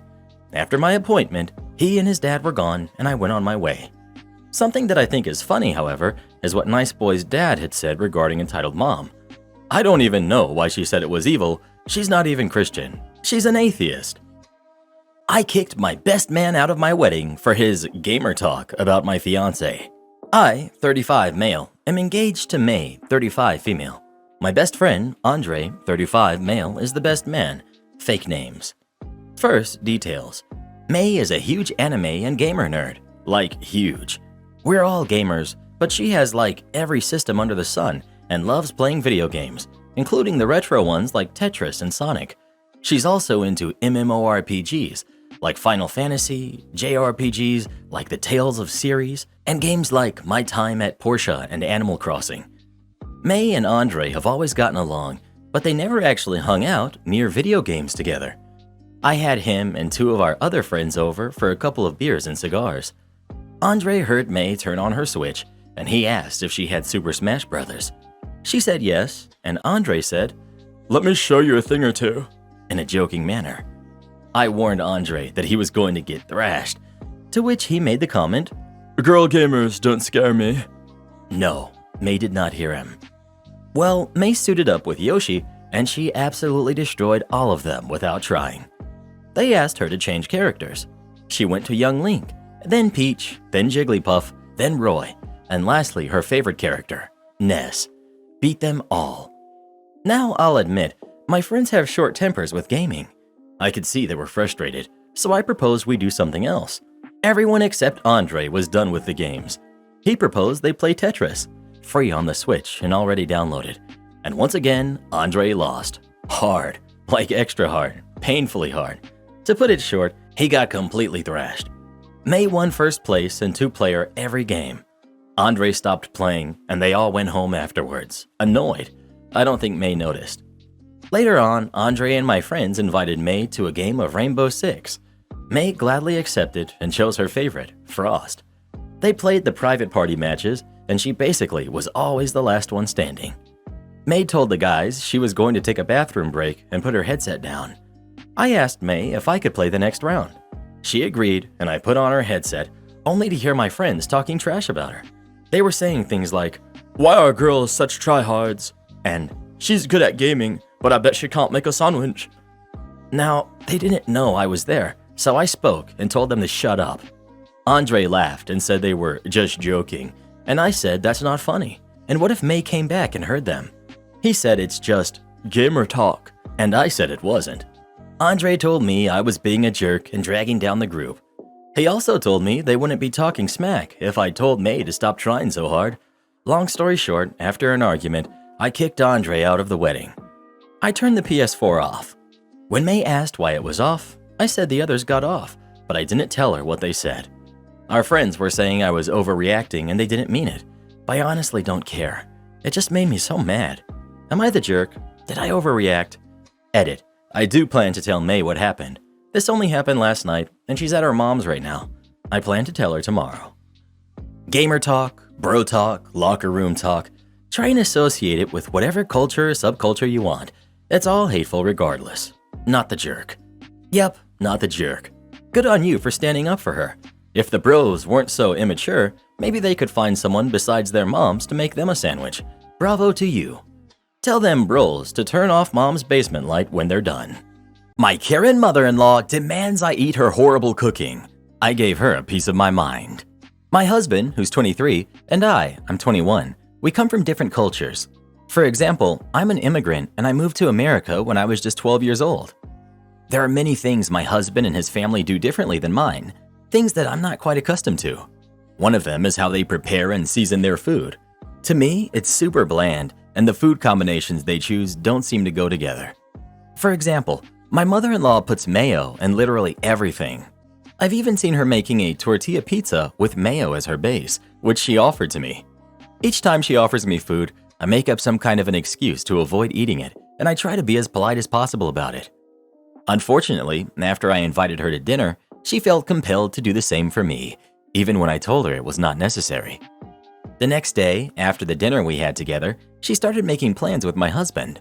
When my husband brought it up to me, I told him I really didn't want to go, to which he replied, "My mom's food isn't that bad. Can't you just please deal with it for one day?" In most cases, I would have just sucked it up to maintain a good relationship with my mother-in-law, but I'm pregnant in my first trimester and I'm feeling extra nauseous. I honestly don't think I'd be able to keep the food down in the condition I'm in. My husband grew up eating her food, which is maybe why he doesn't think it's that bad. I mean, even my family thinks so. When my mom invited her over for a family get-together, she brought some pasta, which sauce tasted like a whole package of ketchup was dumped in it. I ended up venting to my sisters and mom about the issue, and they all gave me the advice to just be honest. My mom even said that if I don't be honest now, it's something I'll have to deal with for the rest of my life. So I decided to call her and express to her that I'm not accustomed to eating these types of foods that she's used to making, and since I'm pregnant, it'll be really hard for me to swallow the food because of my nausea. I even offered to teach her some recipes from my homeland that she seemed to really enjoy. It didn't go well. She was really offended and told me that she'll never cook for my ungrateful self again, and told my husband. My husband is really disappointed in me because he felt like I should have just pretended to keep the peace, and he's upset that now my mother-in-law doesn't even want to invite me over again. I feel super bad now, and seriously, I want to know if I'm the jerk in this situation, or if I was being too mean or disrespectful. Update. I invited my mother-in-law out to a tea cafe and I spoke to her in person. I was able to explain myself better and chose not to back down on me not liking the types of foods that she cooks. This is my life, and I'm choosing not to live the rest of my future being pressured into eating foods that I don't like, and I'm also choosing to live my relationship based on honesty. I had an honest discussion with my mother-in-law and explained to her that I love her as a person and appreciate the time and effort she puts into making my husband and I food, but I honestly do not like the type of foods that she chooses to make. I explained to her that it doesn't make her any less of a person or a bad cook, it's just my personal preference. She took it extremely well this time and apologized for insulting me. She told me that she has never been the best cook and would love to take me up on my offer to teach her some meals from my homeland. I ended up suggesting that we take cooking classes together, and she loved the idea. I think the little bump in the road gave us a stronger bond, and I'm glad that we were able to patch things up. I personally don't think the advice that I was getting from the majority of this sub was good advice, and I would recommend to anyone in my situation to be honest and kind. I even made it known to my mother-in-law that I would appreciate the same kind of honesty coming from her. And if she ever disliked food I made, or even a gift that I gave, to please let me know so I can make or get something that she'd enjoy. She even made jokes about previous gifts that I had got her. I mean, you called her up to tell her that you don't like her food? You wouldn't be offended if she did the same thing to you? If she was like, the food you make is really unfamiliar and I honestly can't stomach it at all, wouldn't you be offended too? I would be. Soft, you're the jerk. No, you don't need to eat her food. You don't have to like her food. But calling her up to tell her how you literally cannot imagine trying to choke down her food is pretty rude. You're the jerk. Seriously, you're the jerk here. Pregnancy was the perfect excuse to say you just couldn't eat the food because your sense of smell and taste is being weird, rather than insulting her cooking. You're the jerk. You don't call someone up and tell them that you don't like the food that they cook for you. You just don't. If you're pregnant, you can say you're nauseous the night of the dinner and just eat very little, but it's just basic manners when you're being hosted to pretend the food is good. Yes, you might have to deal with this the rest of your life. Who cares? Occasional meals you don't like are not the end of the world. I created a tech support help desk for my family since they always need my help with technology. I'm female, 24 years old. I'm studying computer science and I'm currently doing an internship at a medium-sized company that hasn't laid off 30% of its employees yet. So, since I'm the one who knows about computers, my family sees me as their personal tech support, and my family is big. I live with my mom, my little brother, 2 of my aunts, and their kids. The kids are lazy when it comes to tech because they know that I'll do it for them. But my mom and aunts are beyond tech illiterate. They're tech morons. I'm constantly interrupted during my studies or my work because my cousins forgot their Disney Plus profile pin, or my mom needs to reset her email password again. I actually set up a cloud password manager for them that they do not use because they always forget that it's an option. So a few weeks ago, one of my little cousins wanted me to help him reset a password after he got locked out of Google, and he aggressively knocked on my door, demanding that I help him. I asked him, "Do I look like tech support to you?" And he said yes, with a straight face. So I got a domain and set up a help desk. Then I told my family that if they wanted any help from me, they should go to the website and submit a ticket for my help. My aunt said that I was being ridiculous, but I was dead serious. In the following days, I would give them the cold shoulder if they tried to come to me with tech problems, and just tell them to submit a ticket and I would send them the solution by mail. Forgot your mail password? Too bad, use someone else's mail. Fortnite is lagging? Get a ticket and wait till I'm home. That helped me a lot. But then yesterday I came back from the university and the whole house was sitting in the living room telling me to sit down. They were doing an intervention on me. They said I was rude, cold, condescending, and unhelpful. My mom said she's tolerated my manly ways, No idea where that comes from, because I'm helpful with technology, but now they won't stand up to my disrespect and I'm treating them like kids. I said no, I'm treating them like customers. The discussion got heated and turned into a screaming match. I said I would move in with my ex-stepfather because he doesn't ask me to do stuff. I'm still with my family, but I feel like everyone hates me now. But my ex-father says I'm right to be annoyed by them. Am I the jerk? Okay, this is brilliant. If it was once or twice in a while, I'd say you're a jerk. This consistently with no respect for your time? Not only not the jerk, but genius. Not the jerk. No good deed goes unpunished. I'm sympathetic with folks who are technologically illiterate if they're willing to listen and at least try. Less so with those who are lazy, entitled jerks. You're facing a mixture of both, compounded by the numbers. Your solution was ingenious, good show. I'm hoping you don't actually have to move and that the threat gets them to shape up. Guess we'll have the coffee. The tale of a waiter who really messed up. My sister just reminded me about this story. It takes place in 2017. She and I were out for brunch and we had a lovely time at an upscale rooftop restaurant in the heart of our city. You know, the kind with a full setting, cloth napkins, and white tablecloth. The kind where a pancake entree has the word melange and mimosas are $16. We had a great time, even though the service was a little rushed. We get it. Saturday brunch means a lot of tables with a speedy turnover. My sister had been a waitress all through college. We even joked about her applying for the weekend shifts since she'd make great tips. When it came time to settle the check, we noticed we had been charged for 2 coffees, which we didn't order nor receive. While handing the bill back, I asked that they be taken off. Waiter: well, you got coffee. Me: I'm sorry, we actually didn't. See? I show him the pristine empty coffee cups. Waiter: no, there's 2 coffee cups on the table. Me: there are coffee cups on every table. At this point, he kind of huffs and rolls his eyes and says he doesn't have the authority to remove anything from the bill. Before I can ask for someone who can, he smirks and says the manager on duty just went on break and we'd have to wait 30 minutes for her, but he'd be asking us to wait at the host stand since they need the table. My sister and I look at each other and we both get the same idea. Sister: well, okay, guess if we're being charged for coffee, I'd like a refill. Me: oh, for me too. And can you bring cream and sugar? It was at this moment he knew he messed up. We spent another 20 minutes sipping coffee and keeping him from turning the table. We asked for refills once, and I asked if they had any raw sugar packets. By the end of it, he was pointedly ignoring us. We kinda giggled about it, and I made a very dramatic show of flourishing my card, putting it in the booklet, and setting it upright. My sister even tried to flag him down, but he refused to look in our direction. We finished and hung around until he came back with his manager. He was smirking again. I have to say, his facial expression stayed with me. Waiter, sickly sweet: okay, you two. We have a seating time limit to allow our other guests the opportunity to eat with us. Will that be all today? Me: well, we've been waiting for you to take our check. I was trying to get your attention earlier, but you must have been busy. I offer him my card and the booklet, and I've never seen a human turn red so quickly. He mutters that he'll be right back and marches off to run it. While we were waiting, the manager asked us about our experience. We said we both had a great time and we'd be back, and relayed what happened. At least we ended up enjoying the coffee. We paid, left a decent tip, and skedaddled. But it felt good knowing he probably cost himself a ticket's worth of tips over $9 in coffee. I can't believe you left a tip after that treatment. Waitstaff deserve to make a living, but that waiter all but begged for you to stiff him.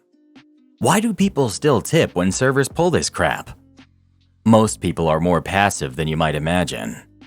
So you tipped the guy and informed management that you enjoyed your service? Yeah, he's gonna learn from this. OP: no, I told the manager about what happened to us and I left an 18% tip. I would have left a 0 tip. In this case, it was well earned. Demand I do it your way? Okay, enjoy your brand new rusty wheel slicer. It's been years, but I'm still worried that this person is going to hunt me down in my sleep, hence the throwaway. I used to work at a deli shop just to make ends meet while I went to uni. The owner of that place was a real piece of work. If you got on her bad side, she would be both openly and passively aggressive, with the general vibe that you were an incompetent idiot no matter what you did. I heard that woman scream at a 15-year-old on her second day because she had mixed up coffee and teacups, which differed in size by only 1 ounce, just to give you an idea of her personality. After this whole experience, my dad told me that, as a general hint, it may be good to be suspicious if a workplace hires exclusively teens with no experience, because they're very unlikely to recognize crappy workplace treatment. There were 2 people in this place who didn't take her crap. Me, a mid-20s in recovery who's seen way worse, and a 45-year-old Iranian man who told her that she could buzz off when she went off on him for not being willing to come in early to his 11-hour shift to prep ingredients. Off the clock, of course. I liked that dude. With the stage set, onto the malicious compliance. When I started, this place desperately needed a new wheel meat slicer. The one they had made a constant screeching noise and drove everyone crazy. About a month and a half into my employment, they got one. Industrial grade, cost $5,000. Both looked and worked accordingly. Amazing piece of kit. As we were all celebrating and unpacking it, I flipped through the instructions booklet to look up how it works, and specifically how to clean it, as there were quite a few parts. The manual says to clean everything detachable thoroughly, but that the wheel itself should be cleaned by letting it run on very low speed with safety precautions, and using a cloth and alcohol-based cleaning agent on the exposed part.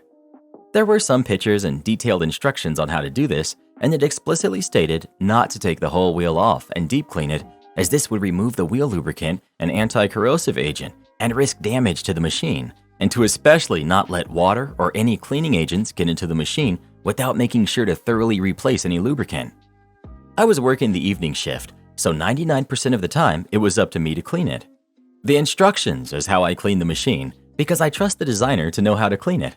Or I do for about 2 days until my boss sees me, asks what I'm doing and why I'm not taking the wheel off to clean it. She goes off on me about food safety and hygiene standards, telling me how disgusting I am for doing it this way. I stand my ground and inform her that I do it this way because of the instructions, that I'm following the manual, and I explain the reasoning behind it. If we scrub it down, especially the inner part, the grease will go away a lot faster and we'll risk damage to the machine. She basically tells me to shove it and to do it her way. Now, I'm not going to ruin a $5,000 machine because one woman doesn't understand how it works. But the very next day, my manager sees me clean the machine and gives me an extremely condescending talk down on how this isn't how we approach hygiene, and how boss told me you don't seem to understand food safety. My explanation falls on deaf ears again, and I'm also informed not only am I expected to take the wheel off and scrub it at the end of the day, but after every single use. Boss also wants me to make sure I spray off the inside section to ensure there's no bacteria in there, with some hints that there'd apparently been a whole colony of life growing in there due to my 2-day negligence. She wants me to spray soap and water mixture into the cogs of the machine they just bought. The blade is stainless steel, but the cogs aren't. Fine. If that's what you want me to do, that's what I'll do.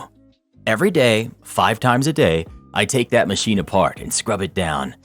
Every day I see that lubrication disappear more and more, and after a week, it's all gone, eventually becoming replaced by growing patches of rust. I feel bad for the machine, but I do as I've been told. I only work 6 days a week, so every day I come in after my break thinking that surely yesterday my manager would have reacted. Nope. She takes it apart just like I do, cleans it like I do, and doesn't seem to think twice about the fact that this brand new machine is rusting apart in front of our eyes. In fact, she goes the extra mile and also scrubs the cog itself, which is probably why a year or so worth of lubricant disappeared in 1 week. The thing about rusty machinery is that it usually works up until a certain point, but once it reaches that point, there's no going back. One day, I turn it on, and it makes a screeching noise I can only imagine came from the soul of this bit of kit, wondering why God has forsaken it, and it's like the clocks all stop. My coworker in the pastry section comes over to ask what that noise is. My boss and manager come into the room with the same question, and I just shrug and slice my salami. Boss tells her co-owner to go get some lubrication for the gears, and after a minute, he puts some spray-on lube in front of me and tells me to lube the gears up. I ask him where the lithium lubricant paste is, since according to the instructions, that's what you need, and he seems flabbergasted that putting something made for hinges and ball bearings isn't appropriate for a meat slicer. 2 days and some tinnitus later, he's acquired some grease and then proceeds to be stumped when I let him know that I'm not going to stop doing my regular job to spend 30 minutes greasing up this machine unless someone else takes over my section or they pay me overtime. My boss is meanwhile demanding to know why I haven't told them we needed to stock up on lithium grease, which I don't even bother to respond to. I make sandwiches. I'm not your mechanic. I left that job a few weeks later, and when I did, the machine was still crying the song of its ancestors every time we turned it on. And we were still scrubbing it down from the inside out daily, of course. I have since then gotten a sneaking suspicion I know what happened to its predecessor, and me and my dad, who is actually a mechanic, still laugh about it sometimes. My boss did ask, rhetorically, at one point, how the heck the machine got to that stage so fast. I answered that it's probably because we've been scrubbing the lubrication and corrosion protection off several times a day, and I take great pleasure in the memory that she completely ignored me. It's the only time while I was there that she didn't snap back at me, and I like to think she remembered back to when I explicitly told her that if we clean this thing in that way, this is exactly what would happen. Overall, I don't think a $5,000 machine would make or break anything, but yowza, did that feel good. Apparently, my job wants us to be comedians. My restaurant got new menus printed, and apparently they decided to add a little "buy a joke for 50 cents" thing at the bottom of the page, without bothering to tell any of us about it or say what jokes, etc. So the first time anyone asked me about it, I had no idea what they were talking about. I'm a bartender, but recently they've been cutting so much staff all the time that they had just me up front that day. Anyway, I seat a table of German tourists, and then when I come back from the bar to take their order, a guy asks if he can buy a joke and has some quarters laid out on the table. I was like, huh? Then he pushes the quarters at me and says again that he wants to buy a joke. Me. Still have no idea what he's talking about. Now gaslighting myself that I must not be hearing it right due to his accent or something, because what I think he said doesn't make any sense. It was probably clear to them at this point that I was confused as heck, so one of them points to the menu where I see it printed at the bottom. I apologize and explain to them we just got new menus printed and we weren't told about the joke bit edition. We all kind of awkwardly laugh off the situation and they go on to order. Except the one guy who keeps asking about a joke. I was like, I'm sorry, I don't have one ready to go. He kept pushing it, so I said I'd try to think of one. Any joke I'd ever known had, of course, flown out of my brain the moment they asked. And when I tried to remember any, they were all too long or not appropriate for work. I check on the other tables, the bar, etc., doing all the jobs in front of house. Yes, I know it's messed up, but we don't have time to get into all of that. I pop into the back where the shift lead is unpacking the week's order of food and supplies because apparently upper management figured he could unpack and stock the entire shipment himself and be a server and manager at the same time. I know. I ask him what's up with the joke thing, and they never mentioned it to him either. He said I should tell them my job, which made me laugh, but I doubt my table of tourists would have gotten that or found it funny. Anyway, I go back out, and most people seem understanding or chill, seeing just me running around doing everything. But the joke guy persists. Almost any time I'm near their table, running food or bringing a check, whatever, he mentions it. I try to stay behind the bar as much as I can because I'm starting to get annoyed. Sir, I ain't got time for jokes right now. I'm trying to make this place run. The whole thing was upsetting me. The way he kept pushing the coins at me, like dance monkey dance. That they want me to be a clown for 50 cents while I'm trying to do my actual job and others. For 50 cents. Are you kidding me? Now I gotta learn jokes for this? The fact that they didn't tell us at all about it or give us some kind of approved joke list, whatever. I gotta make up my own material? I'm not a stand-up comedian. I know it's probably not that big of a deal, and they were probably just trying to be quirky or whatever the deal, but it annoyed me. It felt low-key degrading, and just one more thing in a long list of annoyed or disrespectful things that upper management has put upon us for no good reason and zero communication. It's stupid anyway. Since then, I've probably only gotten 2 other people that ever mentioned it, one being a regular that noticed it and thought it was dumb, and some other dude that didn't give a hoot when I didn't have one and laughed when I told him I don't know what's up with it either. They just put it on the menu.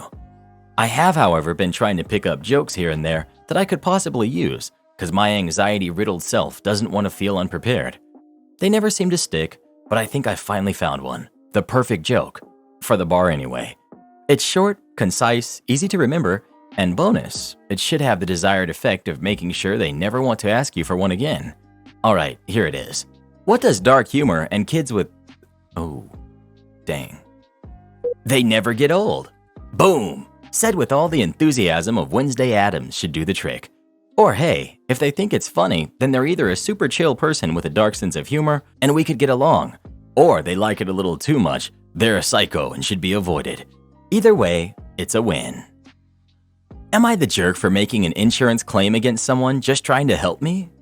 I take my dogs for a run every afternoon to some fields about 10-minute drive from my home. I load them up in the canopy in the back of my truck and pop one window of canopy into the open position so my dogs can look at things and get some fresh air. The gas struts on the window have failed, meaning the window no longer supports itself while open and drops down. So I wrap a strap around the inner strut to act as a support so the window doesn't drop down and close while going over bumps. I did the same thing that afternoon, but after getting home and dropping the dogs off, I needed to pop into the shops. Problem was that I had left the canopy window open while driving to the shops. On the way there, some bloke got out of his car at a set of traffic lights and runs over to my truck and attempts to close the canopy window down for me. But because it was braced so well, he had to put extra force into trying to close it. I watched this all unfold from the mirror. It happened extremely fast, so I had no opportunity to tell him to stop. He put so much force into trying to close it for me that he completely shattered the window. The light went green, so we pulled over on the side of the intersection. I got his details from him. He's 20 years old, driving an old four-wheel drive. Really nice kid. But am I the jerk for making an insurance claim to have the canopy replaced? It was an older canopy, so they could not make repairs. I do feel bad that he was only trying to help out, but in the same breath, I was left with a problem I never created. Should I have just copped it on the chin? I left the window open mistakenly. He was just trying to be a good Samaritan and was extremely apologetic about it. He actually went back and cleaned glass off the road with a broom. He also cut his feet in it. Edit. Some people saying I'm taking advantage of the situation, which is not true. I asked insurance to repair the old canopy. The manufacturer came back and said it can't be replaced because the model was no longer supported and had been superseded. So the whole canopy must be replaced under the insurance claim. It was already broken, and you are taking advantage of the situation to get it fixed. That young man's insurance costs are going to go up for the next 7 years thanks to you. You're the jerk. Or the kid could have just not touched someone else's stuff.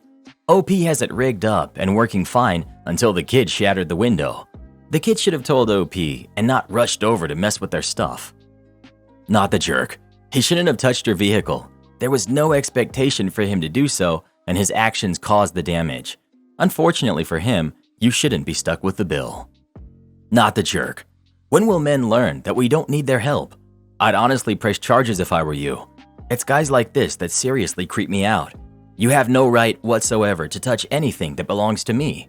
Just trying to help? How about you help me by keeping your hands to yourself? This guy is definitely the kind to pull out chairs and hold doors open and probably considers himself a gentleman. Guys like that give me the creeps and make me so glad I was raised by my mom and didn't have to deal with my loser dad while I was growing up. I'm raising 2 sons on my own now, and I'm teaching them that women don't need their help for anything and never will. My sons will know that they are not some special little superheroes, and I'm also teaching them to mind their own business unless spoken to by a woman. My sons will not grow up to be jerks like the ones I read about on here. Karen demands I let her daughter keep my crafting supplies. I'm 31, female. My best friend, Riley, who's also 31 female, recently just got a part-time job after several years of staying home with her daughter, Ella, who's 6. She and her husband, Joe, who's 34, haven't been able to get the childcare situation totally sorted out and needed a babysitter last Saturday, so I agreed to watch Ella for the day while Riley was at work. I've been sort of the cool aunt ever since Ella was born. I typically will bring small gifts or activities whenever I know I'll be seeing her, which isn't all that often. Ella is smart and engaged, and I like to give her things that will interest her and keep her occupied. One important piece of information here is that I'm a very crafty person. I have a small online store and also work with local businesses for selling and distributing small batches of my product, hand-painted wooden figurines. I thought it might be fun to introduce Ella into my hobby and business, so I ended up bringing 10 unpainted figurines to choose from, a few tubes of acrylic paint, and some paintbrushes. We immediately got to work, and Ella was so into it. She had an absolute blast painting her turtle figurine. But when it came time for me to leave, I started packing up all of my supplies, and Ella became visibly upset. Riley insisted that I leave the supplies behind so that Ella could keep and play with them. I disagreed and basically said that I have no obligation to give away any of my belongings. I personally feel like I was more than generous by babysitting Ella on my day off. I do have a regular 9-to-5 job as well, and providing a fun activity for her. Riley pointed out that I have a pretty large stock of items at home, which is true, but still, letting Ella keep the supplies and figurines would have been a loss in profit for my business. Ella cried when I didn't let her keep any of the stuff, and Riley argued that I should have never brought toys over if I wasn't willing to let Ella keep them. Now Riley hasn't been responding to any of my messages or calls, and I can only assume she's still angry over this whole thing. I thought I was doing something nice by babysitting and providing a fun activity. Am I the jerk for not letting Ella keep my crafting supplies? Edit. Just clarifying that I did let Ella keep the one completed turtle figurine that she painted herself. Everything else I took back home with me. Not the jerk. Does Riley start dismantling the swings when she leaves the playground? Not the jerk. And Ella is old enough to understand that. Karen steals my family's name for her baby and refuses to change it. This is a throwaway because my brother-in-law, 24 male, knows my main account, and sorry for the errors I'm posting from my phone.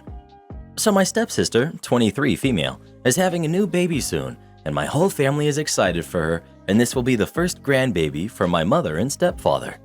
I, 25 male, am half white and half Polynesian. They are full white for reference. So the story. My family got together and is having a good time. We were all chatting in the living room, and then the topic of the first grandbaby comes up between my mom and my stepsister.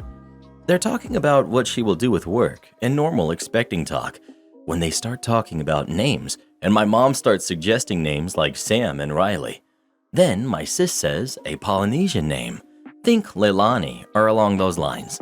I was a little offended because the name has a lot of importance in my family. It has a very important meaning. I would go into more detail, but the name is so specific, they would know who's posting this. She said she heard the name when talking to me. Duh, it's a family name, and it has been on her mind ever since, and she's just fallen in love with it. Polynesian names are very significant to the families and people with those names. In most Polynesian cultures, names tell a story and have a significance to the family. Only certain families can have these names because of respect and genealogy and honor, like a title. I get that it's not normal here in the US, but I was offended that she thinks she can just take a name from my family like that without even thinking about my customs. I feel like it was offensive to my people because she didn't even know where my family is from. I would always tell her the island my family is from, and she would be like, okay, whatevs. She doesn't know anything about the culture or customs. So I pulled her aside and in privacy told her I didn't feel comfortable with the name she had chosen. I told her the importance of names in my culture and how they have meaning, and I even offered to sit down with her and find a story or meaning she liked and translate it into a name of my people so she can still have a pretty name, but it would also not be taking from the culture. Then she got really mad at me and said that it doesn't matter, the culture, it's just a name, and why can't I just let her be happy?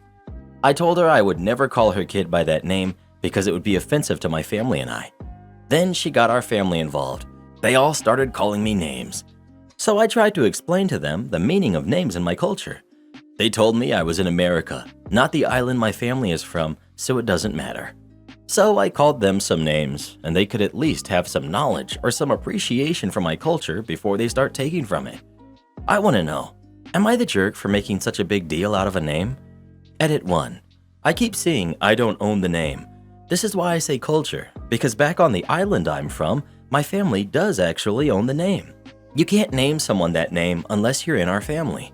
That's why I say I know it's different in the US, but it's not like that in our culture. Edit 2. My grandpa said we are proud to share our culture. We'll teach you our dances and share our food, but we draw the line when you start taking our sacred family names. These names are passed down in our family like Americans would pass down war medals or a very important pocket watch. It's how we connect to family and our ancestors. I would be fine with any other name in my culture as long as it wasn't one of these. These names bring great pride to our families. We track them through what is basically a mural that are decades, if not hundreds of years old. I would explain it like these names were bestowed or given to us by God, for lack of a better analogy. That's what our family names mean to us. My stepsister has no relation to my Polynesian side and has always made fun of my name. When I pulled her aside, I tried to explain to her that the same way she has treated me is how other kids will treat her daughter. I have also been with my stepsister since I was 6.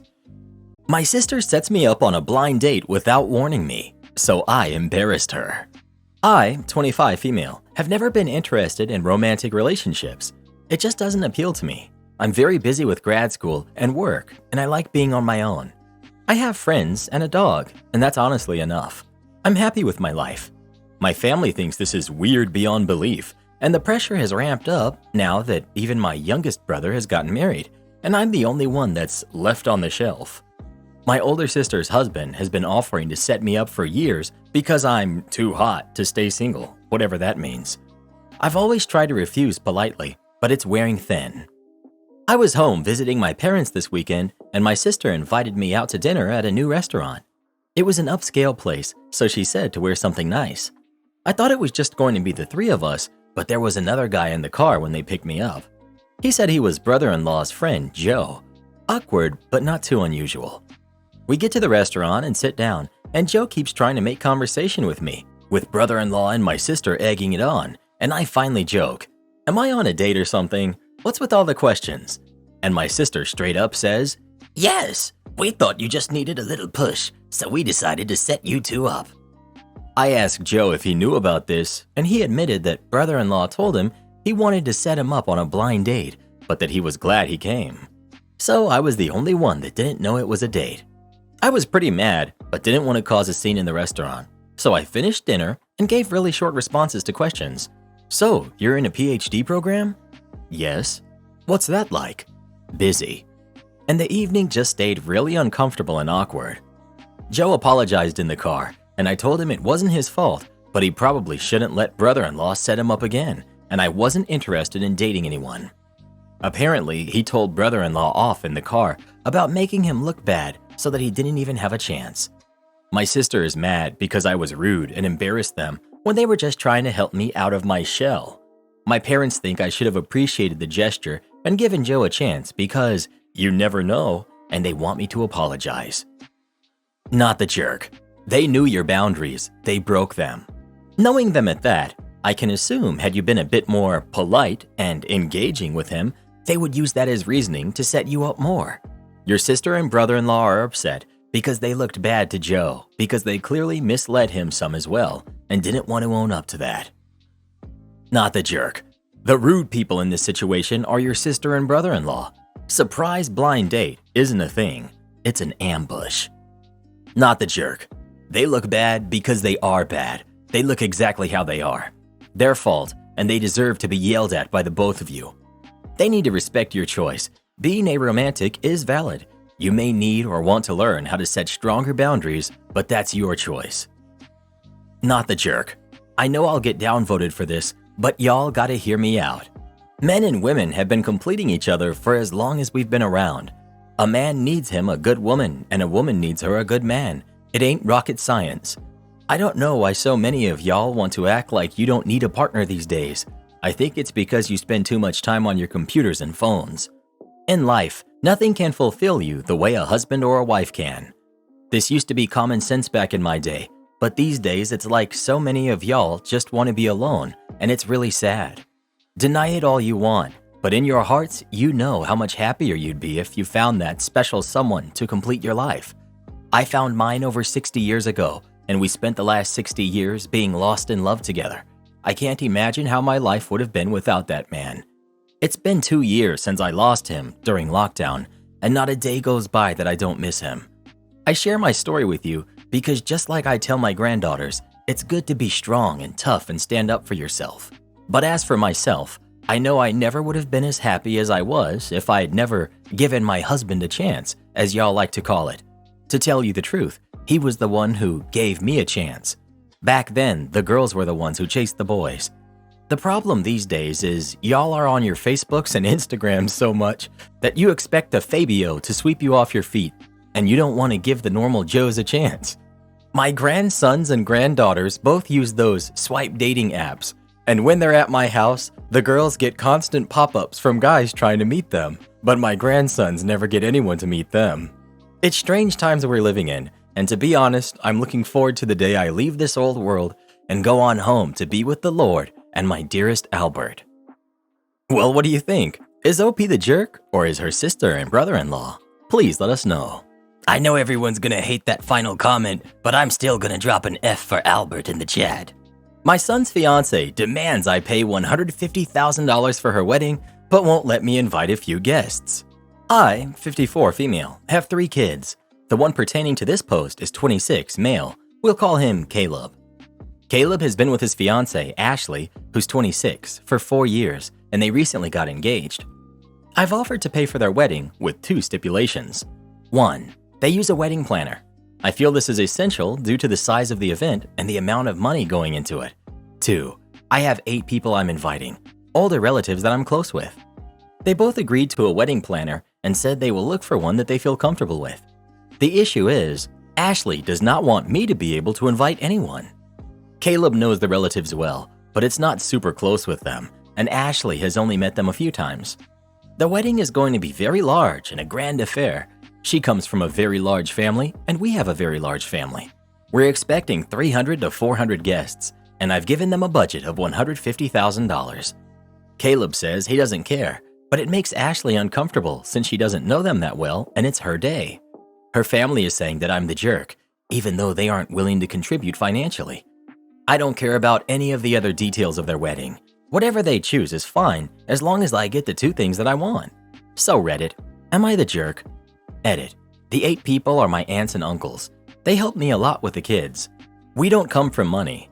I was in a bad accident that left me paralyzed from the waist down. With the lawsuit money, I made some investments that turned out to be very lucrative. Without their help between watching the kids and financially, I would have been up the creek without a paddle when my kids were younger. Edit 2.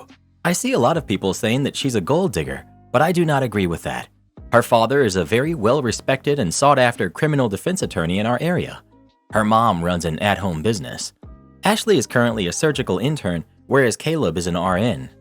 Her parents paid for all of them to go to college, which is why they're not willing to contribute financially towards a wedding.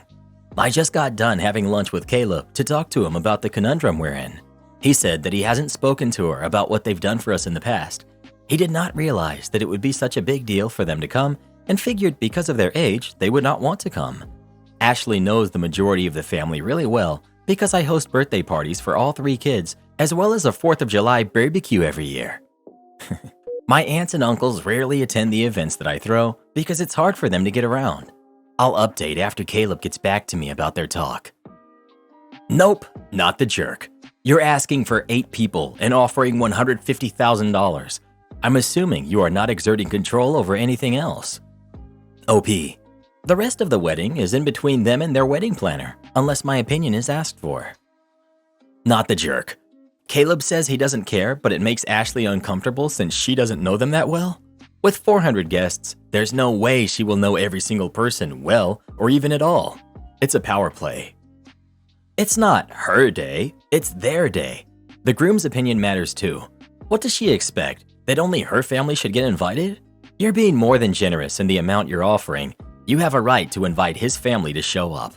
Not the jerk. The bride is the definition of entitled. To accept the gift of $150,000 for her wedding, but not allow you to invite 8 relatives? Which would be in the essence about 2% of the guest list. That's ridiculous. Does she allow any plus ones? Or is there an interview or approval process for that? Not the jerk. Not the jerk. I may be old-fashioned, but I believe that the person paying for the party is the person hosting the party, even if the party is your kid's wedding reception. The bride and groom are the guests of honor, but you are the host, and having a small contingent of family that you are choosing to invite doesn't seem unreasonable to me. Not the jerk. Why is your son allowing her to act like this? Also, why is he not seeing this as the red flag that it is? You're giving her $150,000 for her wedding, and she won't allow you to invite a few guests? It breaks my heart to see so many young men these days marrying girls who act like this just because they find them attractive and they don't want to be alone. A guy will hitch his wagon with a spoiled brat who acts like this, then act surprised when she leaves him high and dry, taking everything from him that she can. After my second divorce, they were cheating both times. I gave up on trying to find the right one. I was a millionaire about 20 years ago thanks to my successful career in real estate. These days, I'm lucky to get my darn rent paid. If I had never gotten married and hadn't been used the way I was, I'd be living a good life in my senior years. Instead, I now spend my days delivering for Domino's and hoping for decent tips to supplement my Social Security. I spent everything I had buying big houses and fancy cars, trying to keep my marriages from falling apart. But in the end, it was just never enough for them. Then, when they decide to leave you, you're the one who loses everything. Boo-hoo, poor little you. All I hear from your nonsensical rambling is that both of your marriages failed because you weren't doing what needed to be done. You really want to play the victim when both of your wives cheated on you? We don't cheat for fun. We do it because we aren't being fulfilled at home. I would know, having been in the same predicament myself, due to a husband who wasn't fulfilling his role as the man of the house. Then you really want to complain about your exes getting your house, cars, money, etc.? You claim to have already been a millionaire before you got married. That just shows how easy it is for dudes to make money compared to how hard it is for us. You probably had all that money handed down to you from mommy and dada. So I'm glad the courts did the right thing and gave it to the woman who deserved it for wasting their time with a loser like you. Why are people on Reddit so mean?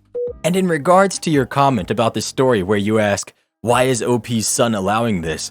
You're basically admitting that you think he should be a controlling jerk and tell her that her opinion doesn't matter. Newsflash, bud. That's how you become a sad old man like you delivering pizza. You don't control anyone else, no matter how entitled you feel to do so. I guarantee you, your kids went no contact with you if you treated them that way. And you people thought I was mean.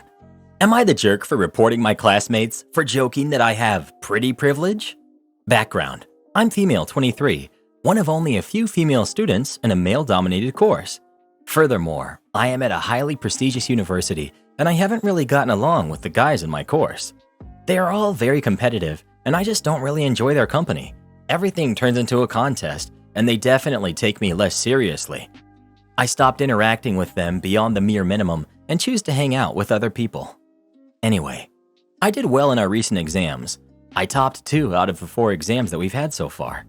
Our professor congratulated me during class. I wouldn't have advertised this myself. Ever since then, my interactions with a specific group of male classmates have gotten weird. They're now outright rude and challenge me aggressively in class discussions. We recently had some presentations, and one of them chose to do theirs on, to put it simply, pretty privilege. They specifically pointed to 2 papers that suggested that pretty female students get overscored in assessments. The other guys in the group snickered, and one even gave me a wink. Afterwards, I heard them in the hallway joking that they had experience with that themselves. I've been seeing a PhD student within our department for a month. He has literally nothing to do with our course. Well, we ran into one of my course mates, A, together. The next day in class, his friend, B, asked me if my boyfriend helped me with the exams. He said this intentionally loudly and in front of the professor who heard this. I replied that I don't have a boyfriend because he's not my boyfriend. But then B pointed out that he had run into me with the PhD student, making a point to say his name. The professor knows him. I just replied that we're only friends. They didn't let up. I heard that they discussed this thing in 2 more classes in earshot of the professors. Both times, they suggested I got help for my exams. I wasn't even seeing him then. I didn't confront them, but this has been causing me so much anxiety. Even without the exam accusations, I worked hard to get here, and I don't want to be known among the faculty for my dating life. I raised this issue with my supervisor, without the intention of taking it any further, but I wanted her advice as a woman in academia. She convinced me to let her email their supervisors to remind them of proper conduct and describe their treatment of an unnamed female student. She didn't name me, but they figured it out. They confronted me after class and asked me why I would report their silly joke. Apparently, their supervisors are now very cold towards them and less interested in helping. It's not a formal complaint, only their supervisors know. But one of them, C, said his supervisor writes the reports for his financial aid and scholarship, and it was my fault if he lost out on that. I now feel a bit embarrassed, and this was compounded by a friend telling me that I took it too far because C shouldn't lose out on his scholarship. So Reddit, am I the jerk? Not the jerk. Any retaliation should also be reported. They're angling for some big problems if they keep this up. Not the jerk. They know what they're doing because jokesters like this have been doing it for years. Undermine your accomplishments, question your abilities, and then act shocked when you stand up for yourself? I'm happy and somewhat surprised that the faculty and administration are treating this as seriously as it deserves. If their pretty privileged joke made you lose out on a scholarship or caused you to be graded extra hard, they wouldn't give a hoot. They intentionally and repeatedly made this silly joke out loud in front of professors. Not the jerk. Maybe they should have thought about treating you with respect and professionalism before it had to come from a place of authority. I wouldn't mind those bozos losing their scholarships if they think it's appropriate to treat classmates that way. Am I the jerk for telling my grandchildren's father I don't owe his other kids anything? I lost my youngest, Joy, a decade ago. She left behind her husband and 2 kids who are now 15 and 16 years old. My daughter was very close to her dad and me, and when she was at her sickest, she begged us to stay in the kids' lives and make sure they always knew she loved them and that we were her family just as much. She mentioned how worried she was that her husband would encourage them to forget her and would try to replace her for them with a new woman. She asked that we leave anything we might have left to her kids. We assured her we would never let the relationship end and that we would always make sure that they had a good life and would remember her always. 8 months after she passed, her husband moved in with his now wife into their home. She had a baby with someone else and was also expecting a baby with someone. At that point, he did attempt to make it a package deal where we could not see our grandkids without treating his now stepkids as our grandkids, and that we were to treat all future kids of his the same. Otherwise, we would need to be cut out to give our grandkids the chance to form the new family bonds without interference from us. That they deserve the chance to have another mother and only see the new kids as true siblings. Their lawyer told them we would have a case to get grandparents' visitation. We also sought advice on if we were denied access, if we could obtain that. We were told, given our close relationship with the kids, it would be easy to get access through the courts. This led to us getting minimal access, but it was all that was needed because our grandkids were glad to see us and their aunts, uncles, and cousins. In the last few years, my former son-in-law has found himself estranged from his own family, and his wife's family are also no longer in the picture, and he has 6 kids, not counting my grandkids, in his home with no family or support outside of him and his wife. Now that my grandkids are teenagers, they seek to spend more time with us, and their lives have benefited from it. We admittedly spoil them more than some would like because of the circumstances, but they are wonderful kids. Their father confronted me recently about his other kids and how they have no extended family and are suffering seeing their siblings being spoiled. He also said we had already come between our grandkids and their siblings because they're not close and have never asked for their siblings to be part of the extended family they have. He told me I owe it to his kids to step in and give them love and some of the same spoiling. I told him I do not owe his other kids anything and that I would never forgive him for what he attempted to do before. He told me I was cold-hearted and callous. Part of me wonders if he's right because the kids are innocent, and even though I have never considered them family, they're still young and have nothing to do with my former son-in-law's actions. Am I the jerk? Not the jerk. Who moves in their girlfriend 8 months after their wife passes? I feel bad for the other kids. It sounds like their parents are awful, but that's not your problem. Not the jerk. He never should have tried to force his new kids on you. It's not your fault. All the rest of the family is estranged from them. It's great you guys are willing to do so much for your grandkids and being so supportive for them. Not the jerk. I'm sure your grandkids are happy they have your support. You don't owe your ex-son-in-law anything. He was the one that decided to have more kids. Everyone sucks here. The reason I'm going with this is that the way you justify and word this, you seem to be withholding from these kids primarily as a way to punish their father. It's not that you don't have the time, resources, or energy to give a little bit to these kids. You are choosing not to as a way to make their father suffer more and claim that's honoring your daughter. That's crappy. No one would expect you to treat them the same as your grandkids, but you very well could send some small things back with the grandkids for them sometimes, or even take them out with the other kids a couple times a year for something special, like grandkids' birthdays. These kids have what appears to be a real crappy father and mother, and you have the opportunity to give them a small amount of love and support, and you're choosing not to with the justification of, not my grandkids. Who cares? These kids need all the love they can get, and you could, with very little effort, give some to them. and you choose not to. So yeah, you're the jerk in that respect. Am I the jerk for telling my sister she's the reason our parents are divorcing? About a month ago, my 24 male parents, who are 55 and 57, announced that they were getting divorced. This has been quite a shock to most people, as they seem to be having no issues out of the ordinary. However, I've been the one privy to the information of why they are getting divorced.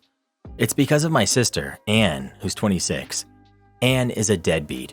She's never worked more than 14 hours a week since getting expelled from college for multiple acts of cheating and code of conduct violations 5 years ago. All she does is sit at home most days watching TV or going over to her loser boyfriend's house. She feels no need to support herself and expects my parents to carry her through life. She's been in therapy since she was 14, but can't keep one for more than a year because she gets dropped as a client due to her lying and inability to show up to appointments. My parents have spent over a decade trying to get some mental issue pinned down for Anne, and all they've gotten is that she's just a lazy narcissist. Last year, my mom decided enough was enough and planned to kick Anne to the curb and wash her hands of her. Dad disagreed, and in the end, the two's marriage got torn apart. I know because both of them have come to me basically admitting that if Anne was not a factor, divorce wouldn't even be a consideration. I don't get along with Anne for a variety of reasons. She's always been a bully and owes me a large sum of money at the moment.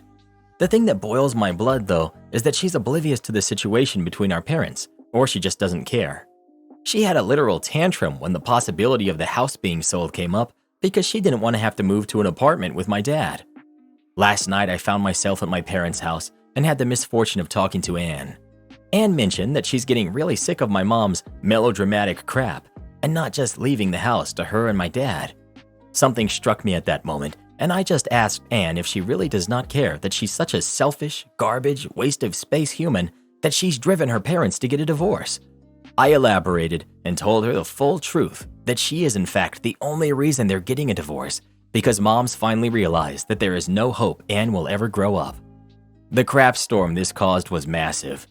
Anne acted as if I sold her out to the Romans, and my parents agreed between "she deserves to know" and "we told you that in confidence."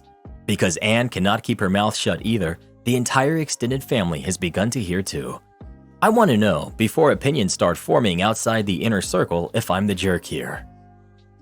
Nope, not the jerk. Sorry, some tough love is needed with Anne. Doubt she's gonna get her crap together, but she needed to hear it. Not everything is about her.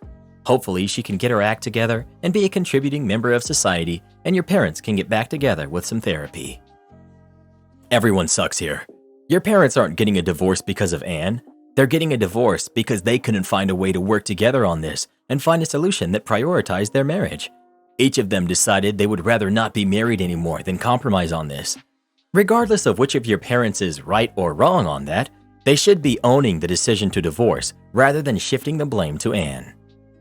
You're the jerk. Anne is the scapegoat for the divorce. If they really wanted to remain married, then they would, and they would work together on the solution. Your mother gave your father an ultimatum and he refused, so your mother responded with a divorce. They made their own choice. Anne's behavior is problematic, but she's not the reason for the divorce. If I had to guess, it's been an ongoing issue where your father neglects your mother's feelings and/or your mom pushes your dad into doing things he isn't comfortable with. They clearly don't know how to work together. You're the jerk 100%. Not saying your sister doesn't deserve tough love, she absolutely does, but only 2 people decided to get divorced and she's not one of them. They chose not to work out their differences. They chose not to be unified. Your sister had nothing to do with it. Couples deal with similar situations without divorce all the time. It's never the kid's fault for the divorce. No, we're not here to eat. We're producing content right now. I work in a really cute restaurant that's popular with the blogger crowd. Our decor is pretty, our food is pretty, and our cocktails are pretty. The restaurant as a whole is quite Instagrammable. Unfortunately, we occasionally get influencers who think being present on Instagram, TikTok, etc. makes them the main character of the world, who thinks the rotation of the earth hinges on them, continuing to upload pictures of themselves in cute clothes. An event last month that I'm still angry about. A group of 5 girls came into our restaurant, and for some reason, they decide that it's the perfect place to have a photo shoot and a catwalk. Literally, We have girls who start strutting up and down the aisles between tables and filming each other. We had guest complaints because most people do not feel comfortable being filmed at their tables by random women in street clothes, so the manager comes out to check in with the ladies. At this point, they've decided to seat themselves at a table, after ignoring the host, of course, and our manager asks if they're being attended to by a server yet. One of the girls has the gall to say, "We're not here to eat. We're here producing content for our channels." So, of course, the manager tells them they'll need to leave, as our tables are reserved for guests only. They decide to stay and keep photographing each other. Our host decides to interfere before our manager comes back and tells the girls that they do need to leave when asked, or our manager might call security to have them escorted out, which is a pretty sensible thing to me, right? Well, if you're an entitled influencer, apparently it's the worst thing in the world. Almost immediately after leaving, the girl actually uploads a whole testimony to Instagram, crying and saying that she and her girls discovered a cute restaurant, but the manager decided to kick them out for taking photos and stealing content, and that our manager called security on them without warning, which shows that our manager was dangerous, and that our manager needs a culture class after putting them in danger. And on top of that, it's Black History Month. The gall and entitlement gets me. You can't come into a restaurant, start filming other people without their permission, sit at a table without buying anything, and then refuse to leave when asked. You're making other people uncomfortable, inconveniencing guests who had a reservation, and taking money out of the pocket of the server whose table you're sitting at. Shaking my head. Dealership said sue, so I did. This all started December of last year and just finished last week. So I bought a car from one of those buy here and pay here places. I love the car. It's a Mazda 5 from 2014, basically the smallest minivan I've ever seen. Well, on Christmas, we drove to some family for dinner and celebration. When we went to leave, the car wouldn't start. We checked everything and found out the horn wasn't even connected. Any fuse that wasn't absolutely needed was simply missing, and the tires were the original tires. Beyond that, we hooked up to the computer and it read several errors, but the one getting in the way was the immobilizer. I had never known the van had one. I called AAA and set up towing, but because we were in the middle of nowhere, AAA couldn't get a tow truck to us under our membership, free. So we had to call a tow truck and then submit the bill to AAA after the fact. So family let us borrow their car and the van was towed to a shop. A few days later, and the shop calls and tells us what's wrong. I live in Texas, a single-party consent state, and I record all of my calls thanks to an app on my phone. The long list of car issues isn't important. The point of this van is a basic work van. The only issue they found stopping it from running is the immobilizer inactive, and they can't touch it without talking to the dealer. I three-way called the dealership and the shop, and we talked for 17.34 minutes during this call, and the dealership acknowledged we were not behind and everything should be working unless it malfunctioned.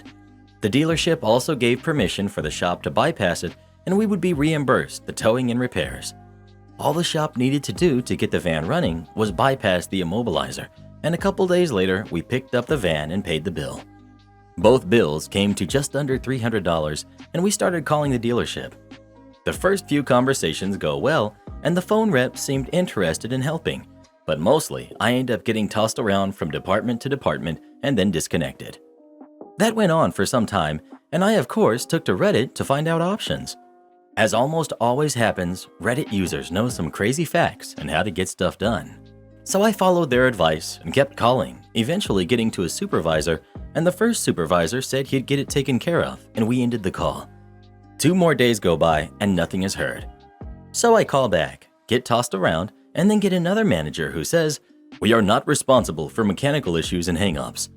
I call back, now quite annoyed, and eventually get back to the same manager. I explain I have all the information and call recordings, including the repair shop 3-way call. He cuts me off and says, "What, are you going to take us to court over $296.47? I don't think so, but go ahead and sue. We will win, and if that small amount is worth suing to you, you probably don't have the resources to actually sue." This of course made me quite upset, so off to a justice of the peace and explained what's happened. They give us a small claims form and explain the process. We can fill it out and pay for a constable to serve the dealership, or fill out the paper and take it to the dealership unfiled and explain everything to a manager in person. We chose the cheaper route because the manager on the phone was right. We didn't have the money to have it served, only filed.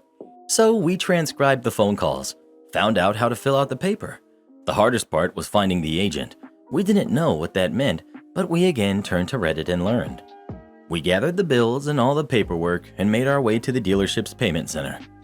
I wait in line and see the name of the manager is the same as the manager on the phone that told me to sue. I wait in line, and when it's my turn, I ask to talk to John, and he comes over and sits across from me. After making introductions, and I confirm it's the same guy, I start to explain the situation again. As I'm explaining, I see when he recalls talking to me on the phone. He starts to dismiss me, and I explain that he asked me to sue, and I'm here with all my evidence and the unfixed suit, giving him one final chance. He starts to look over the papers and asked if I still had the recordings. I said yes, I could email him a copy. We sit and talk for about an hour as he reads, then I said with a slight aggravated tone, if something isn't done today, not only am I going to head right back to the courthouse and file, as well as tack on as much for emotional distress and whatever else the clerk hinted at. The clerk was very open-mouthed with ideas, as well as sent a copy of everything to every email on the corporate website. At this, our conversation drew the attention of a woman in a power suit who rushes over for a recap. I find out she's John's boss's boss's boss, and she's none too happy about how far things have gone. She assured me that all would be made right and gave me her cell number and email. I gave her the papers and left. The next Monday at 8 a.m., I got a call asking if credit being applied to the account would be acceptable. I say yes, and she explains they will credit $500 to the account as payments. The payments are only $155 every 2 weeks. I agree, and we talk for a few minutes. When I ask why it took this much just to get things done, she laughed and said, "It shouldn't have, and certain people are no longer employed at this company." Well, today was Wednesday and the day of the payment, but when I went to make the payment, it was already done. Thank you, power suit lady. Karen keeps stealing from my garage, so I got her arrested. So this story started about a year ago when I noticed some of my gardening tools were missing from my garage. At first, I thought I must have misplaced them, but after looking around the garage a bit more, I realized that they were actually gone. I asked my wife if she had moved them somewhere else, but she had no idea what I was talking about. That's when I knew something was fishy. A few days later, I caught my neighbor, who we'll call Karen, red-handed. I had been working in my garden when I heard some rustling in the garage. I went to investigate, and there she was, rummaging through my tool collection. When I asked her what she was doing, she just smiled sheepishly and said, "Oh, I was just borrowing a shovel. I didn't think you'd mind." To be honest, at first, I didn't really mind that she was using my tools.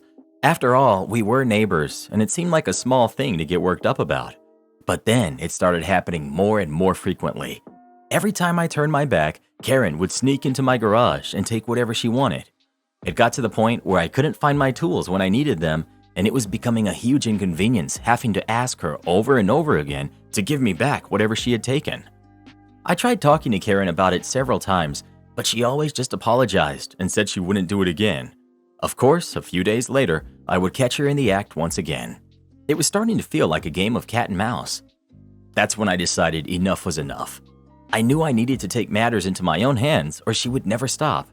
I couldn't just let Karen keep taking advantage of me like this.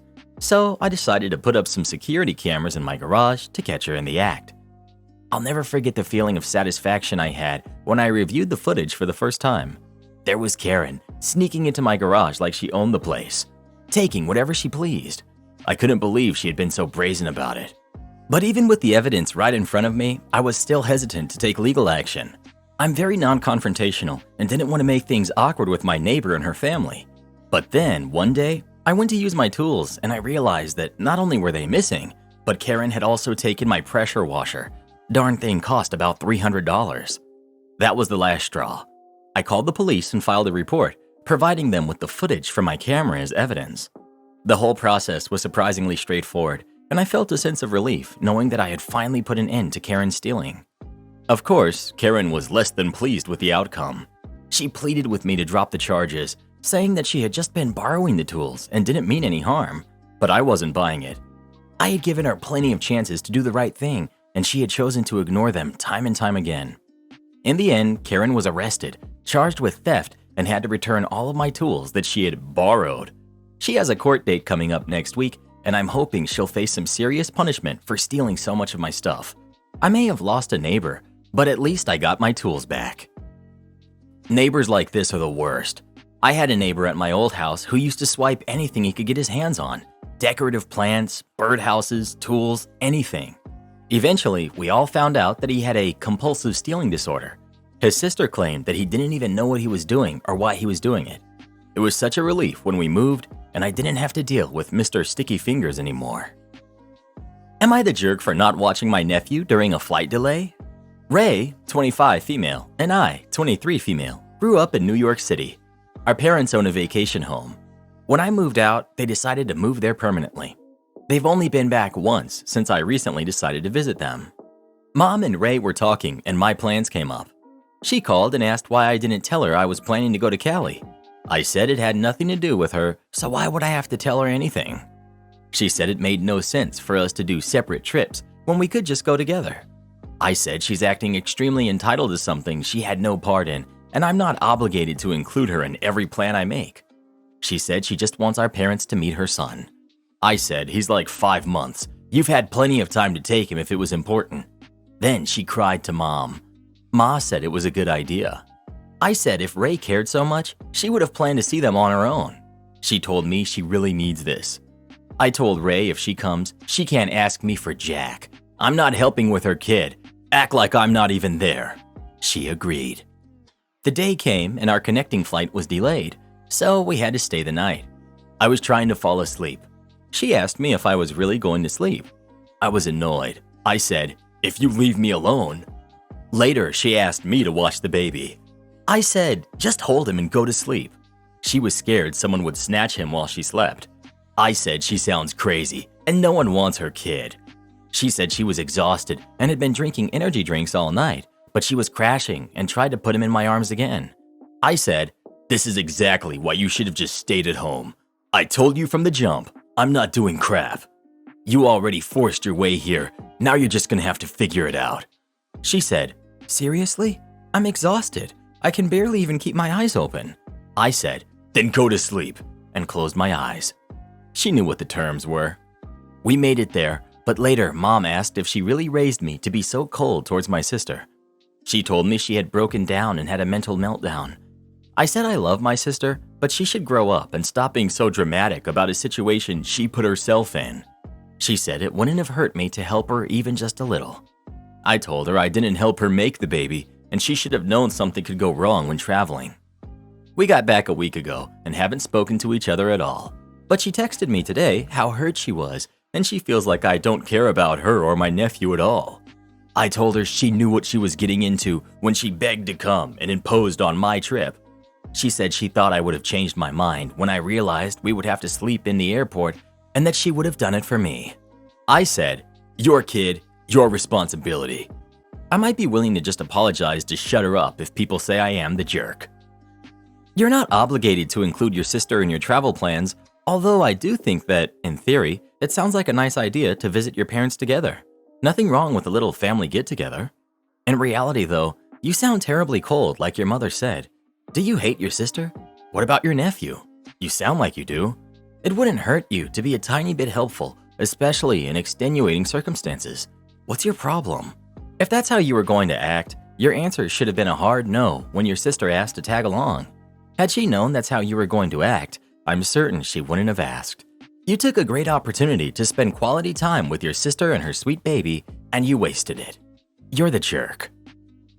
You can be technically correct and still be morally wrong. Everyone sucks here. Your sister for latching onto your trip and forcing you into the situation in the first place, and you for the absolute callousness with which you regard your sister and your nephew. In extenuating circumstances like a flight delay, all it needs is a little give and take to make everyone's experience a lot easier. I would never wish for anyone to have you as a relative. You seem to treat relationships as purely rules-based zero-sum games. What an awful way to live. Let's hope you never find yourself in a situation where you need someone else's help. Not the jerk. To recap Ray. Purposefully waited until you planned a trip to take hers so she could use you for a babysitter. Wanted you to stay awake and watch her kid so she could sleep. Went back on her word not to force you to babysit. Cried to mommy when you didn't let yourself be manipulated. Ray sounds more childish and exhausting to deal with than her toddler. You're the one who deserves an apology.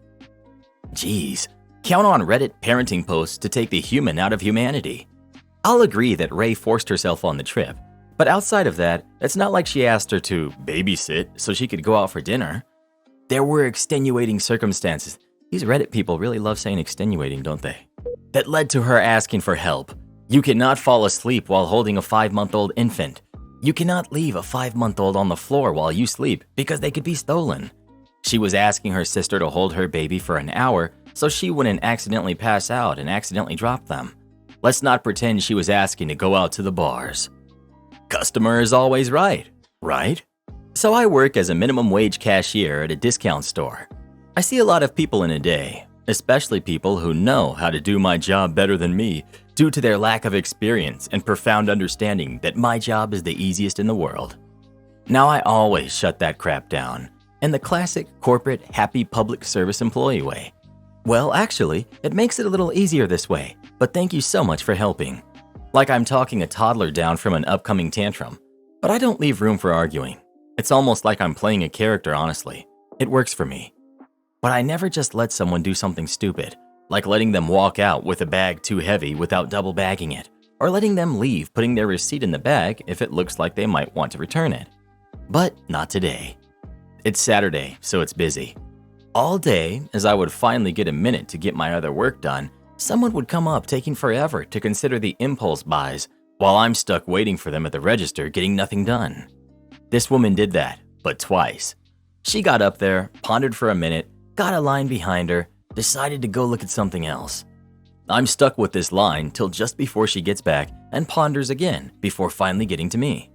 She's your average-looking middle-aged soccer mom, but already she's getting on my nerves. But hey, it's Saturday. Every customer gets on my nerves, so whatever. She's got a lot of larger but lightweight items with some smaller items, like bags of candy and socks. So I'm getting half of it in one large bag, half of it in another large bag. So I go to get the second bag, handing her the first one, when she goes, "No, I don't want a lot of bags. You can fit the rest in there, it's fine. You should ask before getting more bags. It's your job to do things how the customers want, and asking. Otherwise, you should just know to do one bag if you can. It's wasteful. I only want one bag." And I thought to myself, wow, it sounds like she's never done retail a day in her life. She must know what she's doing. Now it's also worth noting she had a few heavier items. Not many, but a few. There were glass jars of sauces with lots of pigment and staining properties. It's also worth mentioning that she was getting some chips that came in bags with pointy, sharper edges that eat bags for breakfast. The bag gets too heavy and they press into the sides at any angle and that bag is toast. It's also worth mentioning she was getting several white clothes made of very stainable material. Nice clothes. She said they were for an important party she had to go to that night. Bragging. Normally I would double bag, which would keep the sharp corners in check, but she was right. She only wanted one bag, so that must be all she needs. So I get the glass jars in with the clothes, nestled in there nicely, spaced out to where they wouldn't hit each other with clothes in between them, and the bags on top spread around the top, so it was easier to lift the bag, just like she wanted. That darn bag was already looking like it would bust wide open at any second when she took it from the counter. Luckily, a line hadn't formed behind her yet. Just someone looking at the impulse buys, so I couldn't really step away, but nothing to do but watch where I had a clear view of the parking lot. I watched as she struggled out of the two front doors, no automatic. Got a quarter of the way to her car when the bag busts. Glass and sauce everywhere. Sad, she had like $15 worth, about 5 jars. She struggled to force them back into the bag, hoping she could at least pile them in her arms with the bag holding it together, trying not to cut herself on the glass which she had wrapped up. It broke some more. She tried to salvage it and balance it back up. Failed, gave up, grabbed as much of an armful as she could. Had to take like 5 trips. Her blouse and pants ruined. Maybe after over 1.5 years of cashiering nearly every day, I know what I'm doing. Shocker. You don't really know what you're doing. Because your pride and arrogance prevent you from learning how to properly deal with people. You failed as a bagger to pack her things up securely and prevent what happened. You allowed this ignorant, foolish person to dictate to you how you would do your work. You wimped out. A true professional would have known how to handle this customer to ensure she made it to her car safely with her purchases intact. OP. Yes, and I normally do that, but not today. Today, I decided she won herself a stupid prize, so she got her way. Am I the jerk for refusing to help my family without evidence of a written, emailed, or texted agreement? My family likes to assume I'll do whatever they want. I got a call at work once asking why I wasn't at the airport to pick up my brother-in-law. Apparently, they asked me to pick him up a few months ago. I asked them if they could provide me with an email or text where they told me the date, time, or flight number. Nope. That was the last straw. My mom and dad gave me crap and tried to make me pay for his Uber. So I sent my entire family an email followed up by a text. I would not be doing anything for any of them unless they had written confirmation that I had agreed to do so. My dad has been awesome about it. He had to have cataract surgery last week. We spoke about it a month ago. He then followed up with an email with the time, date, and location of the appointment. He also asked me to confirm that I had agreed to take him and pick him up. Easy peasy.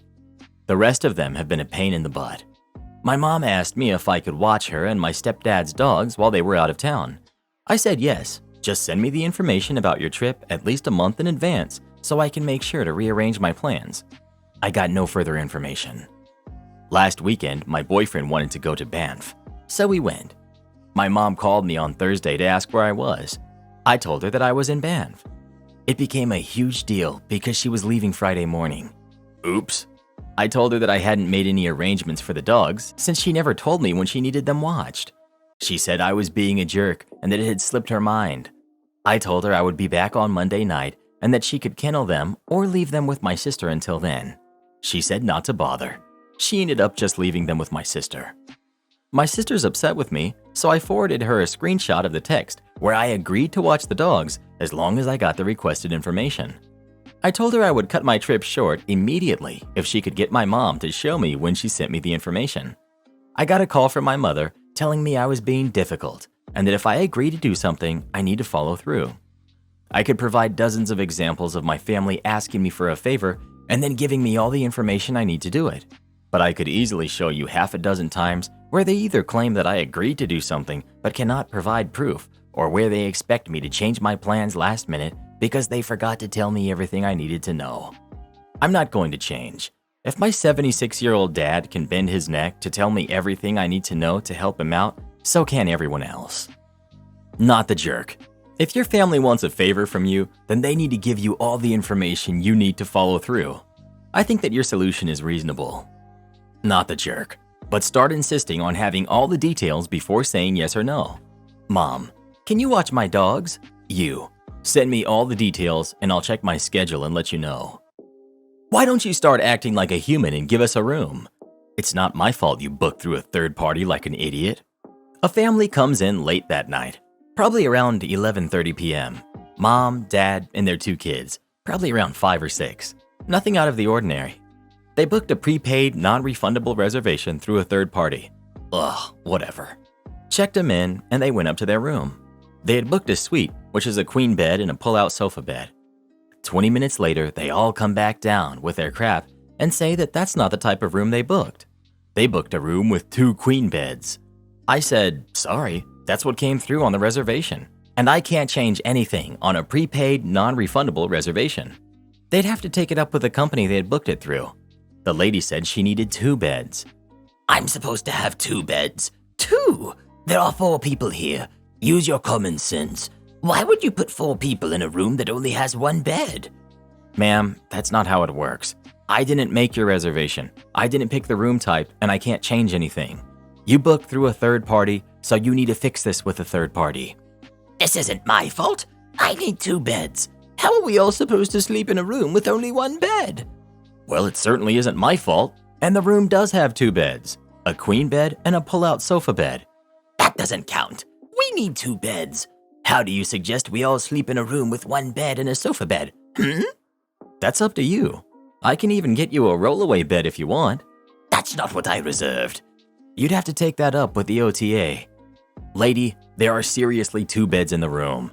Have the kids sleep on the sofa bed. They're kids. They don't care where they sleep, and they'd love getting to sleep on the sofa bed. It's an adventure for them. Of course, the woman was upset with me, because why not? Why not yell at the front desk associate for a mess up that they didn't make? The man showed me the confirmation email they got for the room, and it confirmed that they booked a suite. Surprise, surprise. Man calls the OTA rep and talks for a solid half hour before coming back over to the desk and telling me that the third party upgraded them from a double queen room to a suite without notice. Nah, I don't know what BS they're telling you, but your confirmation email very clearly listed the room as a suite at the time you made the reservation. More talking on the phone, kids are asleep in the lobby chairs, but no, they can't sleep anywhere other than an actual bed. Mom is huffing and rolling her eyes and pacing. Dude is on the phone trying to get the room changed. OTA has already called me twice and asked me to change their room type, even though I literally can't. What's up with OTAs always asking me to do their job? Shaking my darn head. You made the reservation, you fix it. I can't do anything from here. Third party doesn't want to do anything. They're getting more money from a suite than from a double room and apparently don't want to give it up. I'd already told the man that his best bet was to make a reservation on the spot and deal with a third party later on. I was on audit shift, so I was just chilling and doing my work while these people sat in my lobby. Hey, not my problem. At one point, I heard the lady say that she was never using that OTA again. She was using another OTA in the future instead. Bruh, how about you don't book with an OTA at all and save us all the trouble? It's been over an hour. I don't care. It's not like I have to waste my time sitting on the phone trying to fix a mistake I didn't make. It's their time, not mine. The man is still on the phone, but the lady storms up to the desk and says, "We've been sitting here for over an hour. My kids are exhausted. Mistakes get made, things get messed up sometimes, but sooner or later, you'll have to act like a human. So why don't you start acting like a human and give us a room?" Ma'am, I'm sorry you're so upset about this. I can give you a rollaway bed and that's it. If you don't want it, you're welcome to leave and find another place to stay. And they took the rollaway bed. I brought it up to their room and they had me push it inside. Whatever, the kids were sleeping. The room was dark, and this lady starts telling me that she doesn't want to leave a bad review because I was so polite, but she would if my manager didn't discount the price or refund her. Jerk, leave a bad review then. I don't give a hoot. All that, and still she doesn't understand how an OTA works. I'm shocked at the amount of people who use OTAs without knowing how they work. Edit. Wow, this has drawn in a lot of fans of OTAs. Didn't know so many of you lurked here, waiting to kiss OTA whenever someone mentions them. If you want to defend an OTA, go get a job at a hotel and learn how they work. Edit 2. My head hurts, and I can't deal with all the ignorant jerks who act like I can just break the contract between a franchise owner and a third-party company. I'm a front desk agent. Neither I nor my managers have control over this, and telling me that we do doesn't make it true. If you don't work at a hotel, then shut up with your uneducated opinions. Don't make accusations about things you clearly don't understand. And to those who are telling me to quit, yeah, not everyone is an entitled rich jerk whose mommy pays their bills. Some people don't have the luxury to quit on the spot. I like my job, but third parties suck, and so does anyone who defends them. In short, go forget yourselves, because I'm not dealing with any more BS. OTA kissers and jerk superiority complex jerks will be blocked and ignored. Am I the jerk for saying yes to my boyfriend's proposal? So basically, I'm 24, non-binary. My boyfriend, fiance, is 25, male. My sister is 26, female, and I don't know the ages of most of her friends, but roughly the same age. Now, my sister and my boyfriend/fiance do not get along well. I don't really know what happened. I think my sister is just upset because she has issues with commitment and she dated him in their high school. I went to a different high school. Then she cheated on him and she was upset that he broke up with her. I met him in college and didn't know it was him. Now, what happened is, last week it was my sister's birthday. She was always into stupidly lavish things. We both are. So she threw a big birthday party at a venue in the forest. Me and my boyfriend/fiance were both invited. We've been dating for a few years, and he's never been invited to one of my sister's birthday parties before, so we were both thrilled at this development. At the party, my sister was busy opening all of her presents, then eating cake, both of which we were there for. After Afterward, my sister started talking to her friends and the guests started to explore the area. It was stunning. Me and my boyfriend were a little bit away when we found a little clearing. We were still pretty close to the venue, but I think it was pretty private. My boyfriend thought so too. He got down on one knee and proposed. He didn't have a ring, he had one at home though, but he had woven a ring out of grass while we were walking. We are both very fidgety. So he put that on my finger and I said yes. Apparently it wasn't as private as I thought, because when we got back to the venue after taking a selfie and scheduling a post for a few hours after the party was scheduled to end, I was bombarded by a shower of congratulations. Turns out my sister's friend, Lisa, saw my boyfriend propose and then came back to the venue and told everyone. I figured that I could show them the ring and tell this story and then move on from that and back to my sister.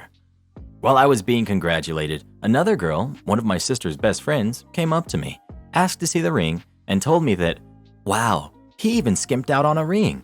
He couldn't plan his own proposal or get you a nice ring. I was upset because I wasn't even planning to tell anyone. If someone noticed the ring, I would tell them, but I wasn't going to announce it to the world or do it in public where everyone could see us. We left immediately afterwards, and my entire family has been blowing up my phone, calling me an attention-seeking jerk, and that I shouldn't have done that to my sister. I'm worried I might be a jerk because it was my sister's birthday, and if I said no, maybe she wouldn't have been upset about my boyfriend proposing. You're the jerk, but mostly your fiance is, especially since he dated your sister in high school. Even though we don't know how serious, maybe her first. It was her birthday party. And also, sorry, but you say you don't know why they don't get along. Because they have a past together of them dating, and how I understand it, her cheating on him? You're the jerk. You're the jerk, but mostly your boyfriend is 100% the jerk. I can't believe he thought it would be appropriate to propose at your sister's event. I can't believe you didn't shut it down due to the clear disrespect he's showing to your sister. Also to you, he's disrespecting you here too. Does it not bother you that his proposal, which should have been your moment, something just between the two of you, is now intertwined with his ex-girlfriend? It seems like he did that on purpose to me. You don't spontaneously propose at your ex-girlfriend's birthday party. That takes a great deal of spite. It's beyond the realm of being accidentally clueless. It looks like he used your moment, your proposal, as a way to say forget you to his ex-girlfriend. There's a lot of things you could have done here. People of Reddit, stop getting engaged at other people's events. Unless you've explicitly spoken to the host of the event and received enthusiastic consent, it's just tacky. Yeah, your sister's friend sucks for telling people, but there shouldn't have been anything to tell. Someone with social awareness wouldn't have weaved an engagement ring out of grass to propose to their ex-girlfriend's sister at her own birthday party. You're the jerk by proxy because yeah, he's the primary jerk, but you should have known it wasn't an appropriate time or place either. I'd say everyone sucks here, but your sister's only presence in the story is the olive branch she extended by inviting your boyfriend to come with you in the first place. Am I the jerk for refusing to change the litter box every day as it's a waste of time? I'm 35, male. My girlfriend, Abby, who's 32, of 6 months, has 2 cats. A week ago, she broke her leg and arm while climbing a climbing wall. I offered to help her with chores, we don't live together, and that I'd stay with her while she can't do much. She didn't want to accept, saying it's too much work, but I insisted. Thought it would be a great trial run to potentially living together in the future. We haven't talked about that yet. Like I said, she has 2 cats. Her cats don't go outside, and she has carpets in her flat. She has 3 litter boxes. She instructed me that they need to be scooped daily or wiped down on the sides with pet wipes, and she said carpets need daily hoovering with cats. At first, I didn't mind, but it quickly got annoying. I tried talking to her about this, suggesting that 3 litter boxes was too many, that it can be cleaned every few days, etc. I tried to get her to see that she was being unreasonable and over the top, but she wouldn't budge, always finding an excuse on why she needs to do it that way. One day, I was about to scoop the litter box and there was just 1 scoop. I told her that's ridiculous, it's just 1 scoop. It can stay there until the next day. She asked if I was at least going to hoover and I said no. There's only some fur on the ground and a few pieces of litter. It'll be fine until the next day. She got annoyed with me. The next day, she told me that her mother was coming to stay with her and that I had to leave and she'd call me later to chat. Honestly, I was upset and we argued and she called me a selfish jerk. She still hasn't called me and my mates think I should have waited with changes until we were living together because she couldn't dismiss my point of view then. I don't know, I kind of feel bad. I mean, she couldn't really do it herself. Was I the jerk? Should I call first and apologize? She still hasn't called me. Am I the jerk? You're the jerk. As a cat owner, I'll explain something. Cats really hate dirty cat boxes. If they get too dirty, the cats will go somewhere else. And she's right about scooping boxes multiple times a day. The longer you wait, not only do the boxes get dirtier, but the scoopable litter makes a larger clump, which wastes it. This also tends to toss more dust into the air, which is bad for everyone's breathing. Your response? I should have waited until we lived together. Then she couldn't dismiss my opinion. That's world-class jerk material right there. Her cats are basically her kids. To be fair, this was an excellent trial run. She learned you really don't want to care for her cats, her kids. So hopefully she dumped you, and you learned a valuable lesson. You don't want to be with a woman who has cats. Hunt frogs on our farm? Have fun in prison. This is another story about Pops, my grandfather, and how he got some sweet, sweet revenge on squatters and poachers. This goes way back to the 90s, to be exact, 1998. I was 10 years old. My farm back then was Pop's family farm. It's way up north in Ontario. My farm is not a small farm in the area. It's the biggest plot of land. Not only that, it has the most workable farmland. There's about 80 acres of good workable farmland that's including pastures and another 120 acres of dense forest and marshland. It's in northern Ontario. Back in the 90s, northern Ontario had a breakout of this type of moth. They would spin silk high in the trees. Really, they caused no harm other than a nuisance, but the government had the great idea to crop dust the forests on Ontario, causing an ecological disaster. With the loss of the moths and the chemicals in the water, a type of frog was nearly wiped out. We called them leopard frogs. They're green with these big black spots on them. After that, they were put on the endangered species list. The back end of my property runs off into a small marshland and into the lake, and back in the 90s, Pops was having a problem with poachers. They were camping in the back area, hunting out of season and eating turtles out of the marsh and just messing up the property. Back in the day, that forest was my playground. I know that area like the back of my hand, but unfortunately, I had a run-in with the poachers. So of course, I went out there with my Pops and our local lawman, but they had packed up and were gone before we got there.